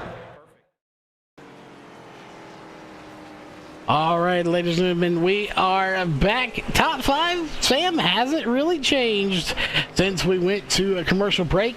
The only thing that has changed is now we are at 18 laps to go here in this race for the American iRacing League on LSRTV, presented by Pulse Poppers and I believe Reaper Speed Labs, and another one I can't read there. It's kind of small, but definitely some good racing going on here tonight. Yeah, it has been incredible to see a lot of drivers focusing on how do I stay on track. One of those drivers that's been failing at that and hoping this race gets over, that's going to be Braxton DeWeese, who just pulled into pit lane. That 15 car has been hoping for this race to be over. This is a complete shock to me. Braxton has been so good at road courses back in last season and this season. This baffles me on how he was up at second at one point, and he has just been struggling to stay on track. I think 1, his tires just been feeling a lot of dirt, and 2, just hasn't been feeling comfortable or confident really where he's been at. Yeah, and then that car is definitely beaten and battered. But, I'm beginning to get to the point here, Sam, and I think you may or may not agree, we'll see, is, I don't think the damage is hurting these people because just about everybody out there has some damage as well. So, if you take a beat-up car, a junker, and you put it against, 18 other, pristine, clean cars, you're going to have a problem. But when everybody's a junker, does it really hurt the car that much? No, I mean, really, I think what we've been noticing is that the focus is on tires. So if you've got fresh tires, you're going to be doing well even if your car looks terrible. I know the car that looks the freshest and the cleanest, that has to be Trenton Jump. Spencer Hardison's 9 looks pretty spiffy as well, but Jump, I have not seen him go off. I think maybe once or twice he's gone off course, which this is a major upgrade compared to where he was at back at the Daytona road course, where Jump was dominating that race as well, except for a few mistakes that costed him time and positioning, where Shane Tarian was able to steal that race win away. This race is kind of in Jump's hands. He's gone with a different strategy than what most of the field has gone with. But, he was doing well. I'm now concerned looking at the strategy back again. He could be a couple of seconds off of what Spencer Hardison's been doing, because both Jump and Hardison still need to pit one more time. Yeah, that's going to be where it's very interesting to see, is pit strategy, which is obviously the key to this race, is it going to work out for Hardison or Jump, or could we see somebody else on a different strategy come in here, maybe sneak it in? We've never got to talk to Adley Gray, or at least I haven't, since we took over, so it'll be interesting to see if we get to chat with him. Right now, he's sitting in 30. We would get to in the podium. I'm not going to count out Shane, though, either, as he's been doing good, and, so has Austin Jordan and Robert Kenny, so these guys may not be necessarily in the top 3 right now, but they're definitely they're working their way there. Yeah, Shane, he's already come back after running into the tire wall once to pass Adley Gray, and currently right now he's been running about 3 tenths, 3 to 4, sometimes even 5 tenths faster than what Adley Gray's been running that last time, 4 tenths faster. And so he's been slowly, methodically catching up to the 96 is Shane Tarian in the 38. That battle for third is certainly going to be a close one once we get later on in this race and once we come to the end. And man, you just look at that, no hood, you're seeing everything that makes that car work, and still chugging along. Yeah, he is chugging right along, and you can see the tires spinning as he has some camber and toe in there, and he's going to come into the corner. And this is a long straightaway here. He gets a little bit of speed, and just see how quickly he reels him in. But then just like that, Adley Gray does pull away. So, one of these deceiving things about road course races, Sam, is you think, okay, I'm reeling him in, you realize, oh wait, he's going to turn somewhere, I'm in a straightaway, and it really throws you off. Yeah, and you also trying to see if your tires are good enough, but certainly, yeah, the little deceptions of, oh, this driver's in a corner, he's actually going slower, so that's why I'm gaining time and not. And also, you got to make sure you stay on course. Don't want to be touched in the dirt. That slows you down, especially in these cup cars. But as we're talking about that battle for third, the battle for the lead, Spencer Hardison, he has been trying to get by traffic, which has been costing him time. And that lead that was once 8 seconds, I mean, it once at one point was 23 seconds, is now dwarfed down to only 5.5 seconds. Trent Jump, fresher tires, is making a charge, but Spencer Hardison's about to make his final pit stop here in just a few more laps. Yeah, and it looked like Trenton Jump there just about took a little spill. You see him get over that little rumble strip. He got the car a little bit loose. He hung on to it there. But we'll see. Again, these guys will have to come down one more time. They have pitted twice for Trenton Jump, once for Spencer Hardison. And that, I thought the talk of this race would be Shane Tyrion trying to go for 4 in a row. That has since kind of faded away, and it's going to come down to pit strategy. 2 stops or 3 stops. Which one is going to be the winning factor here as Austin Jordan is coming down the pits for his second stop? Yeah, Austin Jordan is going to be starting this, spiel of cars coming in, and the window opened about a lap ago on if you pitted, you'd make it to the end. Austin Jordan going to be the first of those drivers on making his final pit stop. This is huge for Jordan because now we can use this pit stop and this time to try to run down and catch up to Shane Terrian. As we've seen, fresh tires really allow you to gain a lot, and that's something that Jump's going to have to worry about, because at what point is he going to pit? Is he going to pit right when Spencer Hardison pits, a lap after, 2 laps after, or is he going to push it as far as he can go? I don't like the thought of Jump pushing it as far as he can go, because then Spencer Hardison would have too much of a gap for the 46 to even have a chance to gain up. I think Trenton Jump has to pit at least a lap or 2 after, have that advantage and enough time to try to run down the 9. Yeah, and this is where all of this strategy they have comes into play, because, like you said, you've got to come in soon after he does. You don't want to come in too soon. There's so many different things, and you have to factor in, okay, I'm going to get fresher tires. I'm going to have 2-lap fresher tires in him.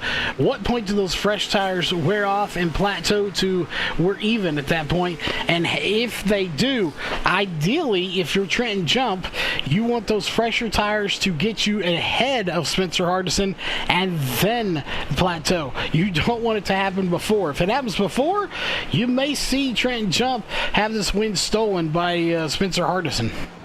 Yeah, I mean, Jump's been the fastest car all day long. He's been running about 0.3 faster than what Hardison's best lap time was. And so, we've been seeing Jump with this trial and trying something different. But Hardison into the pits. This is the call. When will Jump come into the pits next? Is he going to let Hardison just pull away?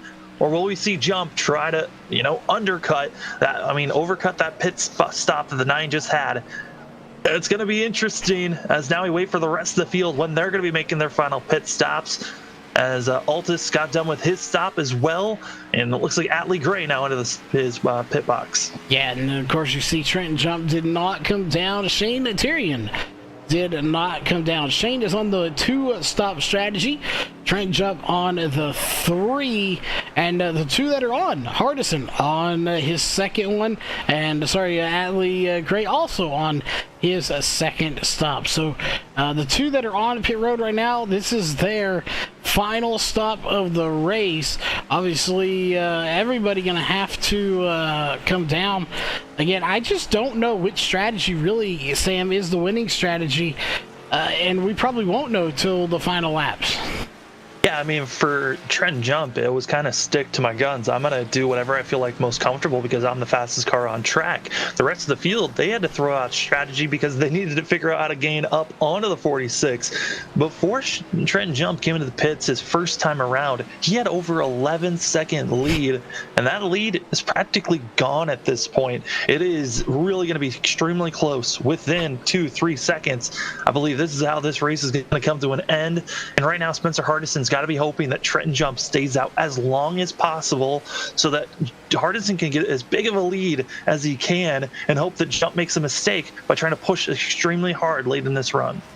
Yeah, and that's that's what you really need. You need for mistakes to be made by Trenton Jump if you are Hardison. Although Trenton Jump, as you can see right there, a nice clean car on that. I believe this is Dog Brew. Is that? Isn't that like a chicken broth made by Bush or something like that? That is a great question. That's a very good question. Well, we'll have to do some research on that, but what we're saying is, yeah, he definitely needs to have Trenton Jump make some mistakes, and right now, he really hasn't. No, he really hasn't at all, but we continue to watch. Jump stays out for another lap, and I don't like that. I don't like that call because now he's just letting Hardison build up even a bigger lead than what he had before. Shantarian, though, comes into the pits. Yeah, he is definitely got his work cut out for him for sure. And doing a little bit of research here, we're going to figure out what exactly Dog Brew is to find out. And so apparently we're doing our research here on this Dog Brew, and yes, I had seen it once. I thought it was a joke. It is actually a legitimate thing from Bush. It is pork bone broth for your dog. So when you're drinking a cold one, your dog can drink a cold one too. Yeah, I mean, why not? Give your dog something tasty to have. Very interesting. I did not ever think anybody would come out with something like that. But yes, it is indeed a cold one for your dog on these hot summer days. So I wonder, I gotta ask, pork bone, why pork bone broth? Why not some other animal? I mean, there's always chicken broth or others. I mean, chicken broth is so known. I think they went with pork bone just so that people knew this is very different and don't accidentally use this for if anyone else was going to use a broth for a human. So make sure use your pork broth for dogs, possibly. I mean, I have to say, I've never seen the pork bone broth on a shelf anywhere to buy, so I definitely agree with that one. But we know what Microsoft is. We don't have to look them up. We're all using them probably right now. It's the 29 Logan Brakey is on pit road. This is his second and final stop of the night, as he is going to try to get that number 29 machine at least into the top 5 if he can. And Trenton Jump's coming down. Trenton Jump coming down, which is going to be giving back a lap, putting the Keenan Namasi, the 4 car, back on the lead lap. Crazy to look at. We only have 10 cars left on the lead lap. We started with 19. 3 of them have officially DNF'd. And looking at the rest of the field, they're hoping that they don't go a lap down, but it is hard. Trenton Jump, Spencer Hardison, they have been on cruise control, just pulling away. And now's the question: has Trenton Jump staying out as long as he did, was that too long? And did Spencer Hardison make a big enough gap so they can stay in front of the 46? Now we're going to be finding that out, as right there is your leader coming down where pit road is, and he will take the lead. And right there you see the 46 still on pit road. The car just went down, so he is coming out of pit road. Sam, I think with 12 laps to go and the gap that he has there, he's going to get up to speed. But there's Hardison coming out of the corner. We'll measure by the cheese wall, as that's what they're coming up on here in a minute. Right there, Sargento cheese. And now you see, that's not a very big gap. I think Trenton Jump with, again, 12 laps to go, fresher tires, lap 29 versus 31. He might be able to do it. It's less than 10 seconds, and really with having a lap, now going to be having 2-lap advantage on these tires. Trenton Jump, he just did what was needed. I think if he stayed out for an extra lap, it would have been a little bit too far for the 46 to make this charge. But I talked about it. It needed at least a 1-2 lap advantage on these tires, and he can easily try to come back and try to challenge. And it is going to be a close one, but expecting this pass to be made with at least 3 laps to go. Yeah, that's what I'm thinking as well. As Hardison really just trying to do whatever he has to do. If you're Hardison, do you have to be sitting there thinking, okay, he's going to catch me probably. He's got fresher tires. What do I need to do to keep him behind me? And the answer, Hardison, if you're listening, make sure that car is a double, triple wide because you need to take up as many lanes as you can. Well, the worst thing for Hardison is that he's coming up to 3 lap cars, and I don't know how easy they're going to be getting out of the way because they're going to be trying to stay on the lead lap, and it is going to be hard racing, and you're going to be hoping that those lap cars get out of the way as quick as possible. Also, a factor we've never touched on, Eric Stamp just got disqualified from this race, and it's because he had too many incidences on track. There was a limit put on these drivers on how many times you can go off course, make contact with other drivers, and it looks like Eric Stamp, the 53, hit that limit. Another driver that is DQ'd from the race. That is unfortunate. Ooh, is Robert Kinnegar getting a little loose, but that is awful. You know, it's one thing to just wreck out, but to DQ on incident points for going off track, it's got to be disappointing for him. Yeah, and they had a total of 28 incident points to work with before they got themselves disqualified. And Eric Stamp, he's hit the wall a couple of times. That adds up to a lot of incident points. We've also seen him go off course a lot, and that now has got to be putting a question mark on some of these drivers that we've seen, like Keenan Massey, Altis, Gomera, and Walter, that have gone off a couple of times for themselves. Also, DeWeese, he's gone off a couple of times. Got to be careful for those drivers as Robert Kenny comes into the pits. Yeah, you definitely have to be very, very careful not to get DQ'd. And the thing is, if you're some of these drivers right now, again, the ones that have, I would say, an advantage, and it is exactly that, and it's an advantage, is Trenton Jump, Shane Terrian, Braxton DeWeese, Bronson Stafford, Logan Brakey, and Matt Dyer. We mentioned them early in the broadcast. Those are your 6 drivers that are locked in to the playoffs. So those particular drivers may be a bit of a mulligan. Even if they get DQ'd from the race, they're already locked in. So these guys, they have that mulligan in their back pocket. But someone like Tom Bourne, Eric Stamp, who we just talked about, Joshua Altis, Tyler Stooksbury, Spencer Hardison, and Atlee Gray, who are just in the top 12. Especially Atlee Gray, who's tied for 12th with Alex Walter. These guys don't need any mistakes made. Austin Jordan, Tanner Johnson, Gilberto Javier, those guys, they're right there on the bubble trying to get in. They do not need anything going against them right now. Yeah, one of those drivers you brought up, Tom Bourne, he is not here today. So, he was having a great run last week at Richmond, then had a little bit of a hiccup that cost him a lot of points. Not showing up here today, that's another hiccup he's having. And with not showing up and with the drivers and some of the runs they're having, Eric Stamp, luckily, he's not having the best run, but still getting points. But Altis, he's running in the middle of the pack. Then you look at Stooksbury, he didn't have a great run, but with Spencer Hardison and Atlee Gray having as great of a run as they have been having right now, puts a lot of pressure on Tom Bourne next week as well for those others that are having bad days today, on Alex Walter, Austin Jordan, on the fact that they're having some pretty decent days. Also, Robert Kenny, who almost had a chance to win a championship last season, he might miss out on the playoffs this season. Yeah, and you never want to miss that on the playoffs. That is, it's an awful way to go. And I want to stress this real quick here. We try to stress this with every league and every race we do, if it's a series in the playoffs. And I think you agree, especially it affects us because, we need the drivers to talk about as we got a car off track, and that is Keenan Massey, who goes off the track. But just because you're not in the playoffs doesn't mean you don't affect the race. And I explained this to somebody the weirdest way I possibly could the other day, and I'm going to explain it here too. And it's in a good way usually. If you have one bad blueberry in a container, it still affects the rest of them. It makes them all rotten usually. And I explained it to him. He's like, "What?" And I explained it. Just because you're not in the playoffs, you're a position that somebody has to pass. You affect the playoffs.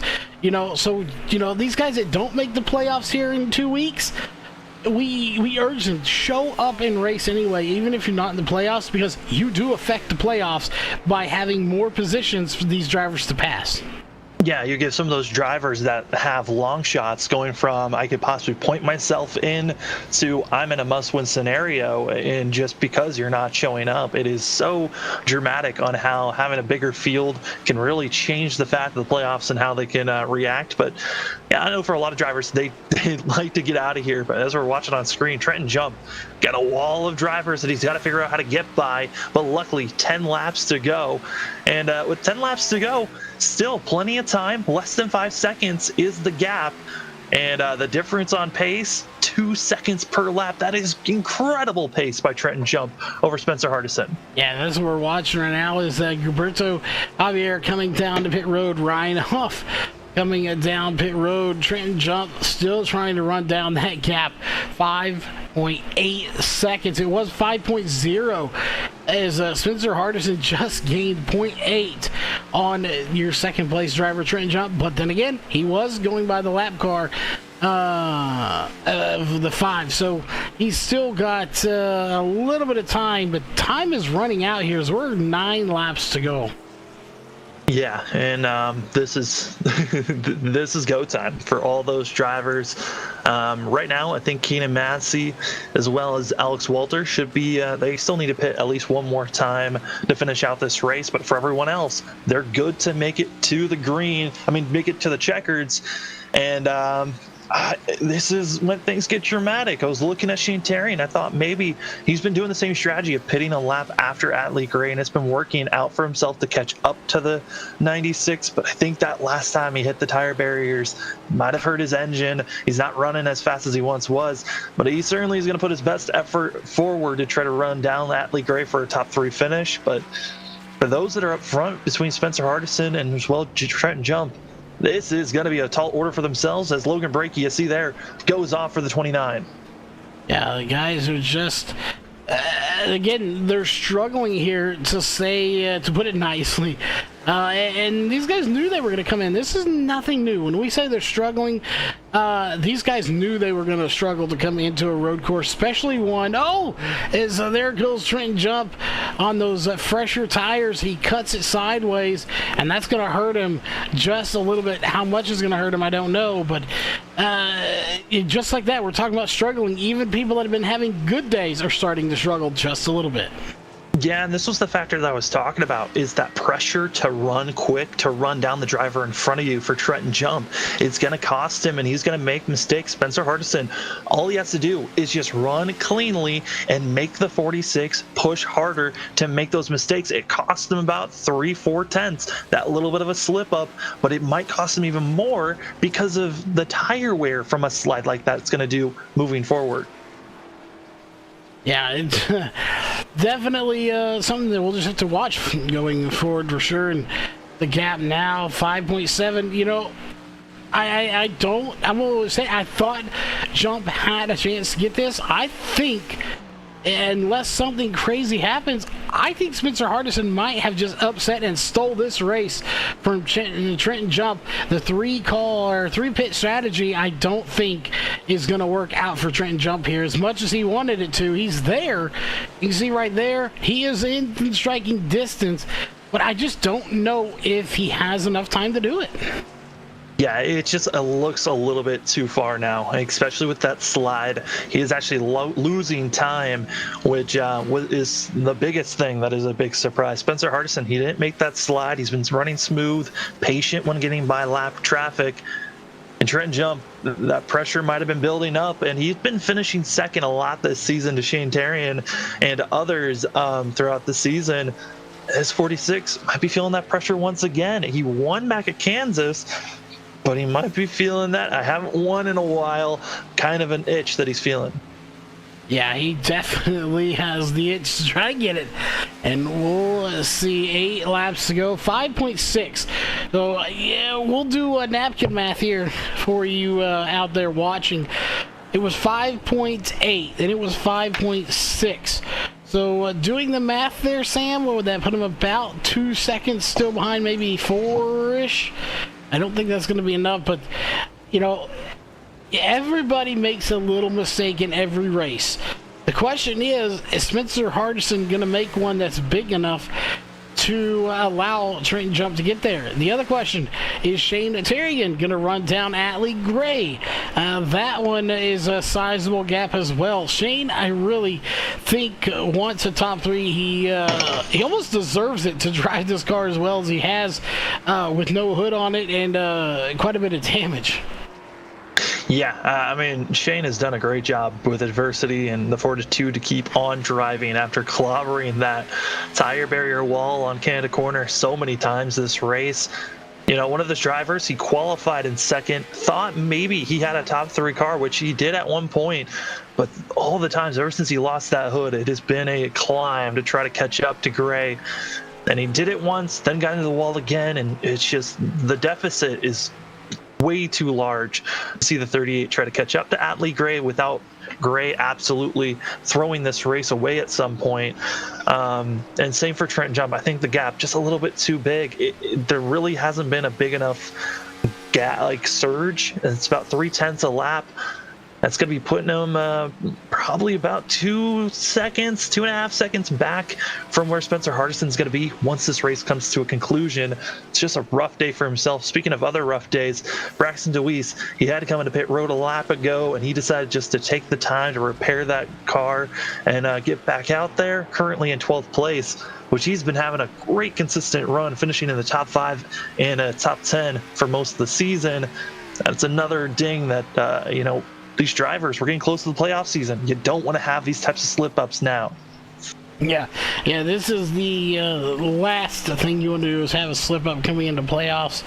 And, speaking of playoffs, we mentioned them once a little while ago. We're at Road America right now, if you don't know this track, followed by Texas will be my stomping grounds for 200 laps next Sunday on the 2nd. I believe that's next Sunday anyway. I don't think we're taking a week off. I know Labor Day coming up on a Saturday, or at least we're celebrating Labor Day or something like that. With my family, we do things weird. But then you have Darlington, which will kick off the round of 12. Iowa and Michigan will complete the round of 12. The round of 8 going to be Dover, Las Vegas, and Talladega. And Sam, we go to the championship race for 200 laps on 6/27/21 at Atlanta. Atlanta gonna be the season finale race. I don't know if the admins absolutely just don't like this league as the 29 goes off track, or the drivers, or if they just want to give them one heck of a challenge. It's a challenge, that is for sure. And I got to say, for some of those drivers that look to be favorites and should be in contention for this playoff for the championship 4, I mean, I'm looking at both, assuming Shane Tarian and Trenton Jump, they make it into the final 4. I think those other 2 spots are going to be really wild cards. Braxton DeWeese, he's obviously going to be one of those drivers that you got to keep your eyes out on as one of the drivers that has a chance to get into the playoffs. And everyone else, it's kind of a question mark on that final 4th spot, but it's still a long ways to go, and those might not even be our final 4 drivers once we get into there, because the playoffs, so unknown. Just one bad race could cost you going into the next round. Yeah, it's very good. Could cost you. And we got someone going around. That is Tanner Johnson. The Braxton DeWeese going to follow him as well. So that grass is very bumpy, apparently. There's 2 cars going off. Meanwhile, I want to point out that you look at someone like Keenan Massey and Braxton DeWeese on that last lap. They actually ran their personal best fast of this race of a 2:17.82 and a 2:15.99 for those drivers. While they're well mired back in the field, they're still setting personal bests here tonight.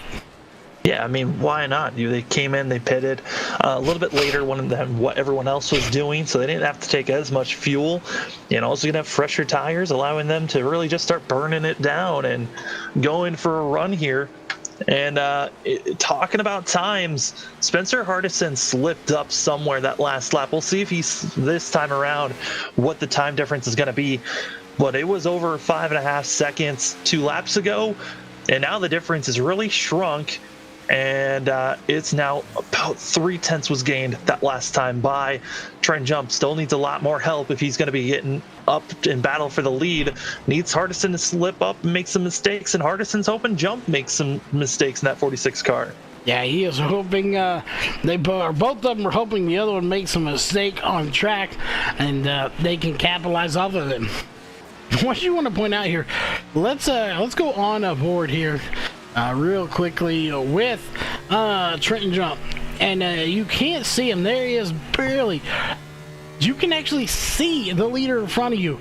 And Sam, being that I've raced on iRacing, it's been a while, but still the thrill of being in second place for the at least once or twice that was there.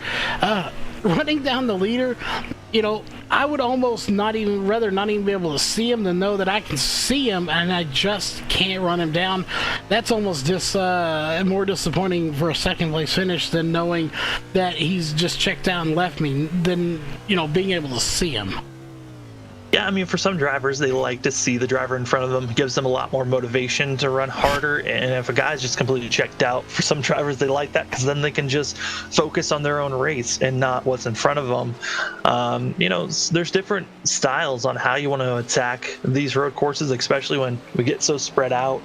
But yeah, no, it's going to be interesting. And oh boy, Jump, you don't want to blink like that, especially late in this race. Luckily, he's already locked into the playoffs, but for a chance to possibly run down the 9, don't want to be blinking like that. No, he needs to replace that blinker fluid ASAP. As I thought we had one off track, but Hardison definitely set himself up good, and it looks like the 2-stop strategy gonna be the winning one here in tonight's race. And we have not been racing that long. I want to point that out real quick.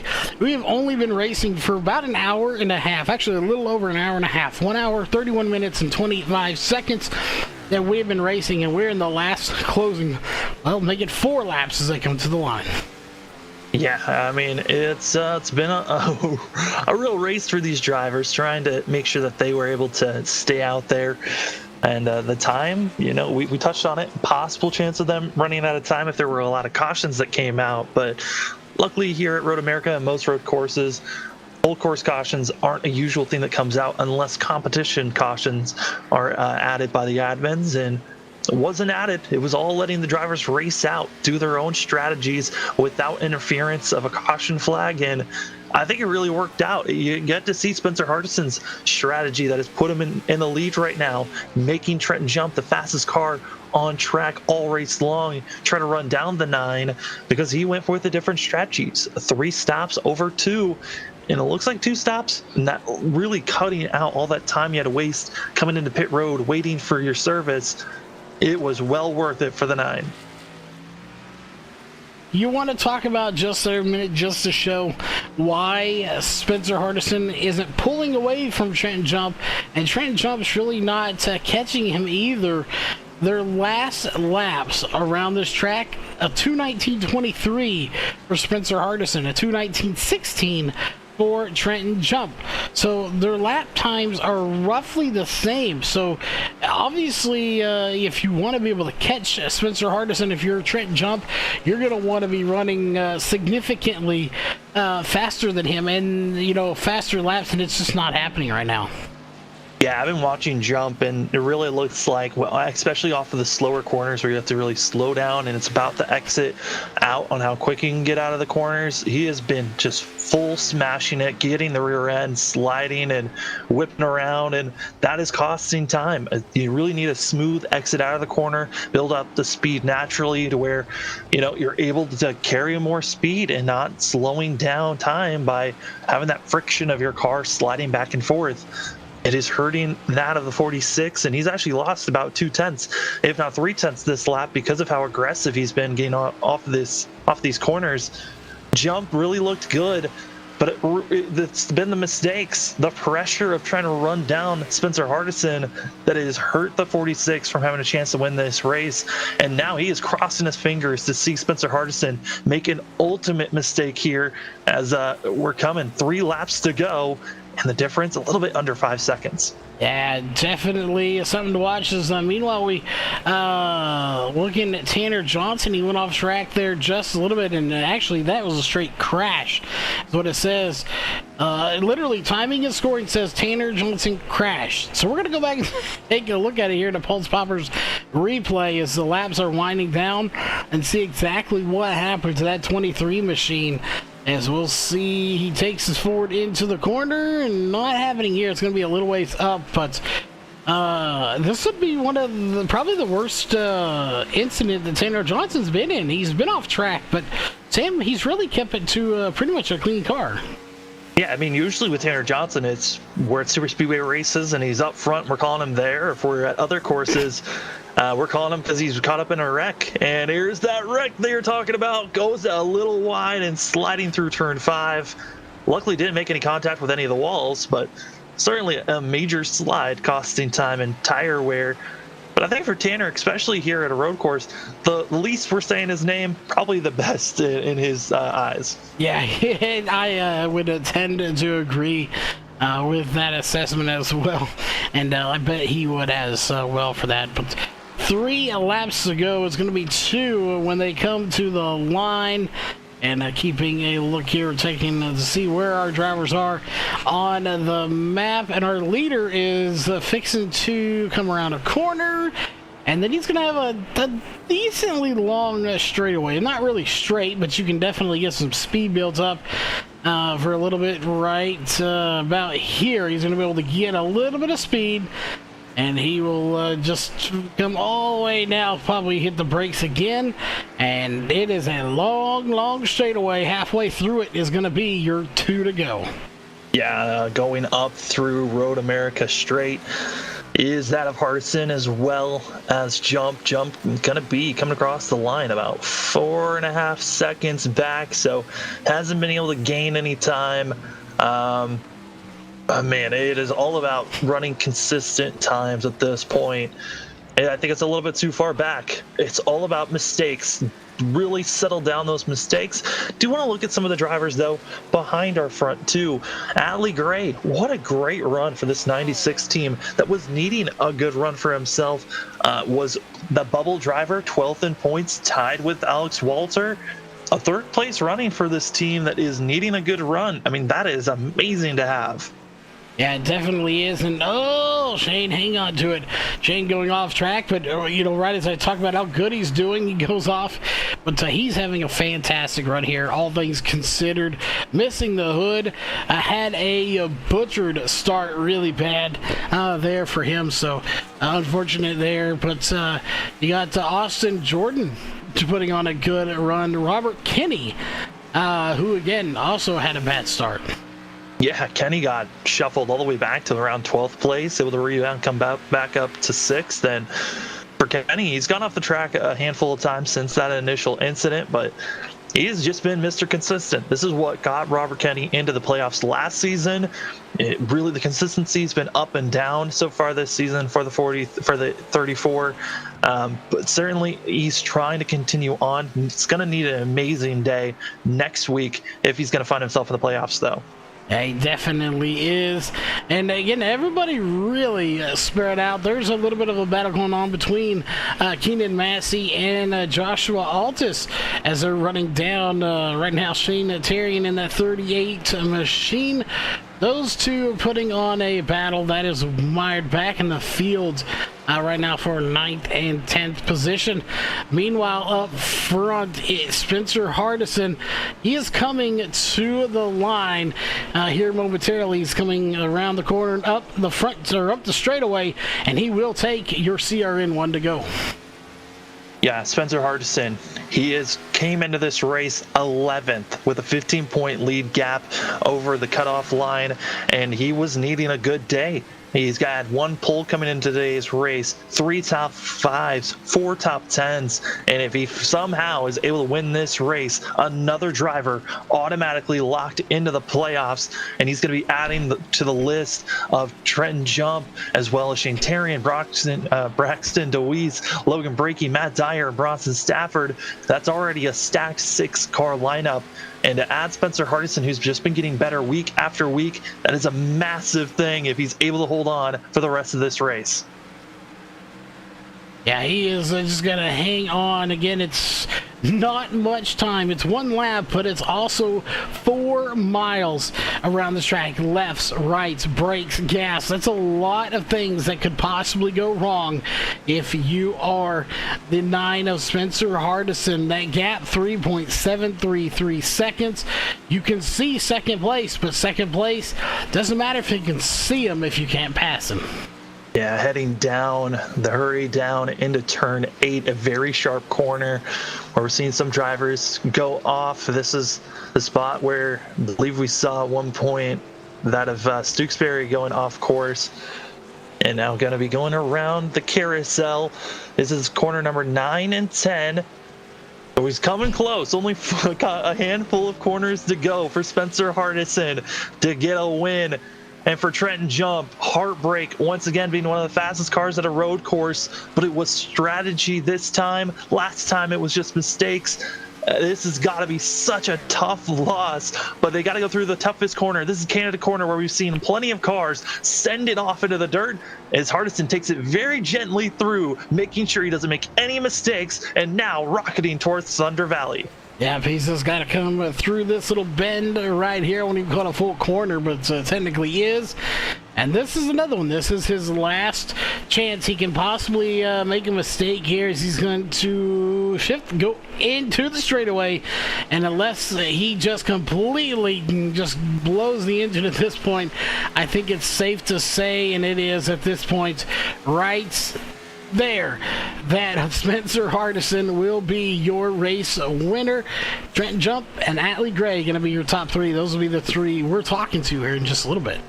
And with that win, it's Spencer Hardison. He's locked into the playoffs, and more drivers we're gonna have to do tallies throughout the week to figure out who else is gonna be locked in. But a major win for the 9 car where he doesn't have to worry about points anymore. Yeah, that is good news for him, as again, he was there and now he's in. Again, getting that monkey off your back, he had the 9 starts, he just didn't have the win. Now he does, and that'll put him locked in probably somewhere around 7th place or so when it's all said and done. Even though they are locked in, they're still based on points, so he'll be roughly up there. But what a good race for Spencer Hardison. A lot of hard luck for some drivers, as we'll wait for him to do his celebrating here in just a moment. And this race is not done for everybody. There's still a few more drivers crossing the line, Sam, but as we know, not much going on back there. They are just formality of crossing the line. Yeah, Robert Kenny just passed the cross finish line. Matt Dyer still racing around. Braxton DeWeese just got done. I think the only drivers we're waiting on would have to be that of Tanner Johnson, Ryan Huff, and Matt Dyer that are still trying to finish their way around the corner. And Matt Dyer actually made a major mistake, but he's the last car in the lead lap, so it's okay that he kind of fumbled around. Yeah, unfortunately, again, one of those that didn't have a great night here, to say the least. But, you know, hey, it's a road course. You'll bounce back from it. This is Road America. We'll go to Texas next week, and it will shake things up even more. And speaking of Matt Dyer, there he is. Yeah, hoping he doesn't go a lap down. And Matt Dyer and Spencer Hardison, teammates of CEM Motorsports, and so giving each other a little bit of a congratulation bump I'm expecting once Dyer comes across the line. But this is huge especially for Hardison. Like I've stated, he has just been on the up and up every single week. And I am excited to see, especially what the 9 car is going to have once we get to the playoffs, and how well he's going to be able to attack those drivers of Shane Tarian and Trenton Jump that have been up front almost every single race. Yeah, definitely be a good one. And you'll see right here, he's finally going to see, and it says right there, champs. And he is going to, he can go back-to-back champs, but he is the champion of this particular race, as he has very little room to do donuts, but he's going to do the best he can, and he's going to destroy the car, so post-tech won't have to happen. He'll pass. Or get DQ'd like Jimmy Johnson did that one time. We'll see. Tear up the car so they can't tech it. Can't take something that's broke. Either way, what a job for Spencer Artisan here tonight as he tears it up and burns it down. We'll look at your unofficial race results. It's going to be Spencer Hardison, Trenton Jump, and Atlee Gray going to be your top three. Those ones we will talk to in the post-race show, followed by Shane Terrian, Austin Jordan, Robert Kenny, Matt Dyer, Logan Brakey, Keenan Massey, and Joshua Altus are going to be your top 10, Sam. Yeah, and then in 11th, got Gilberto Javier Gomera, Braxton DeWeese, Alex Walter, Tanner Johnson, Ryan Huff, and all those drivers able to survive. And then Eric Stamp, Stewksbury, Stafford, and Smith, they all got DNF'd for today's race. And it was a rough one for some of these drivers that finished outside of the top 10. They're going to need a really rebound for sure, especially with next week being the final race of the regular season. Yeah, definitely a rebound is needed for sure. That being said, we need to step away so we can get over to the post-race show room. So we'll be right back here in just a moment. We'll play a quick commercial break, and we'll come back and we'll have your top three hopefully ready to go here in the post-race show.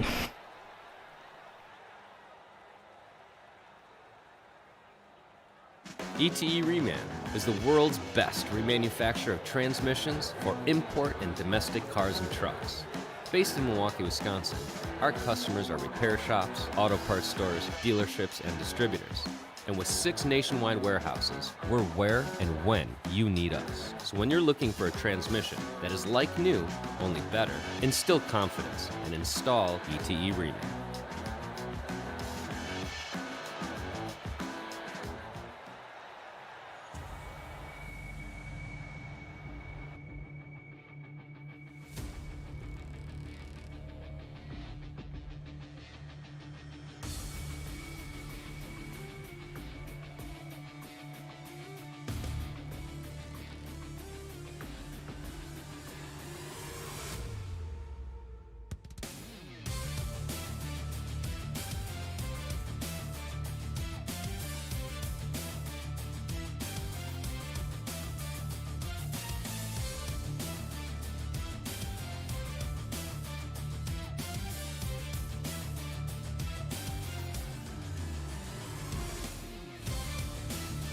All right, ladies and gentlemen, we are back here once again with the post-race show, and we're going to quickly jump right into it. So we have lots of questions for these drivers, and that is going to be starting with the third place driver here of Atlee Gray, and I believe, Sam, you have caught up with him.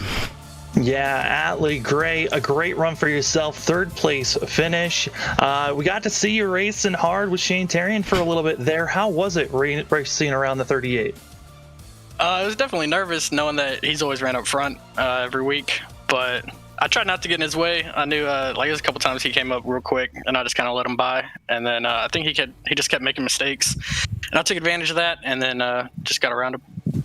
Yeah, I mean, mistakes and conserving that, make sure you weren't making as many, seemed to be the key. Was that one of the biggest things that you were focusing on today? Yeah, 100%. It was just kind of be consistent and hit my marks, and that was about it. Well, we know coming into this race, you were tied for 12th in the points. Next week, last race of the regular season, trying to get into the playoffs. How are you feeling about going to Texas? I don't think I've ever really ran Texas, but it'll be fun. We'll see. Well, congratulations again on a third place finish. And now the floor is yours for any shout outs. I just want to give a shout out to my grandmother, my uncle Michael who's watching, and my beautiful wife Adriana. That's about it. That's Atlee Gray able to get a third place finish here today. And Charles, you got second place. I do, and I won't repeat the word that he said when I got to interview him. That is the Trenton Jump in that 46 machine. He was sporting a sponsor that we looked up. I thought it was fake at first. I'd seen it on TV, still thought it was fake, and that was dog brew, which is apparently pork bone broth for your dog. So when you drink a cold one, your dog can drink a cold one too. I'm not sure on the alcohol content in that, probably 0. But regardless of that, Trenton, you come in here, you had a different strategy than everybody else. You were pitting 3 times. fresher tires, but in the end, they just weren't quite enough. He came up a little bit short, but still led a ton of laps here tonight. I will obviously, second place may be a little disappointing, but still a solid second place run here tonight. Yeah, I think it was Charlotte last time I haven't been in top 3, so just trying to keep that streak alive. Besides that, I knew my long run pace wasn't great. I haven't practiced a whole lot this week. I've been preparing for the 24 hours in Nürburgring, so did that yesterday, so I'm tired, pooped, but I just figured, if I could get out far enough on a 3-stop strategy, I might have to do a little catching up at the end, but it was a little bit more than I thought. But I got close, almost had him, but just didn't have enough. Well, we were counting on you in victory lane here tonight. We were doing some reminiscing back to earlier on, and we did the math, and it seemed like whenever Shane Tyrion had a 3 winning streak, you seemed to be the one that came in and snapped it short of 4 on him. He got snapped short again for getting those 4 in a row. Unfortunately, the trend didn't continue of it being you that stole it from him. It was hardest in here tonight, but again, a solid run. That car had to be handling good. Road course at Road America. Like it, love it. Would you come back here next season? The race was a little long, but I think not doing a 24-hour race before it would have helped out a lot, but it was good. I enjoyed it. Definitely, yes. Don't do 24-hour races before a race like this. Going another, I think we were here about an hour, 40 minutes or so with racing. But we know you got some sponsors on there you got to thank, and just anyone else you want to give a shout out to. Yeah, I just want to thank out Justin, had that Color Teal Designs for painting the car and hanging in there with us. We got Rowdy Energy with us, Circle B Diecast with us, and just all my teammates and the admins who run this league, and you guys for broadcasting it. Well, definitely, we're glad to be back here for 2021. And speaking of 2021, Spencer Hardison picking up the win here tonight. And again, Sam has caught up with your race winner in victory lane. I believe he's already eating the chicken dinner, so we'll have to talk to him in between bites. Yeah, Spencer Hardison finally going to get a win this season. Looks like he was going to get it at some point. Finally happened at a road course. Spencer, you got the win here today. You're now locked into the playoffs. How does it feel finally getting a win? I mean, it feels amazing. I would have never thought that it would have come at a road course. I didn't think I would be on the pole. I definitely think that Trenton was faster than me, especially short run pace and just overall speed. But the strategy ended up working out, and I didn't screw it up like I did on lap 1. So everything kind of came together, and I think I'm still in a little bit of disbelief because I never would have thought I would have won on a road course. That's for sure. Yeah, I mean, both Charles and I were talking about it. It really was the battle between a 2-stop or a 3-stop strategy. Was it from the start of the race, were you thinking, I got to turn this into a 2-stopper? Yeah, I thought everybody was going to do a 2-stop. Honestly, whenever Trenton pitted on lap 11, I was kind of shocked. I thought he could still pull off just doing a 2-stop if he saved his fuel since he was so far ahead of us. But yeah, I mean, it coming in, I just didn't think I could get beyond 15 laps. I don't know why. I got to figure out why I burned so much fuel on a road course, especially. But yeah, it was going to always be 2-stop for me. I didn't think that there was any other way to do it and be competitive. Well, you got your win. You're locked into the playoffs. How are you feeling about attacking Texas next week? Feeling a lot better now. Having to miss a race a couple of weeks ago at Homestead, which was the one I had circled on the calendar as the one that I had the best chance of winning and running really well at. So to get a win at another track, especially a road course, I'm pretty much good for the rest of the regular season and ready to get the playoffs on. So whatever comes at us, I'm ready for it. Well, Spencer, before we let you go, the floor is yours for any shout-outs. Yeah, thanks to you guys, obviously, for stepping up and broadcasting whenever we needed you. That's been a big help. Definitely thanks to Tanner and Logan, Trenton, all the admins for putting on the league. Big thanks to CEM Motorsports, all the guys. Shane Tyrion and Robert Kinney were on the radio with us tonight too. They helped a lot, gave a little bit of encouragement. So thanks to those guys. And just appreciate everything we do. And obviously thanks to Barstool Sports, who has no idea that they sponsor me, but I really appreciate all their support. All right, again, congrats on the win, and of course to our second and third place finishers here tonight. Sam, Road America, not a track that's Cup cars, like I said, frequent to say the least. But that being said, it was a good race. A little bit spread out, a little bit of off-track activities as well. Some people trying to picnic in the grass off to the side. But in the end, it turned into a good race. Spencer Hardison picking up the win he needed. What are your final thoughts on this race before we sign off?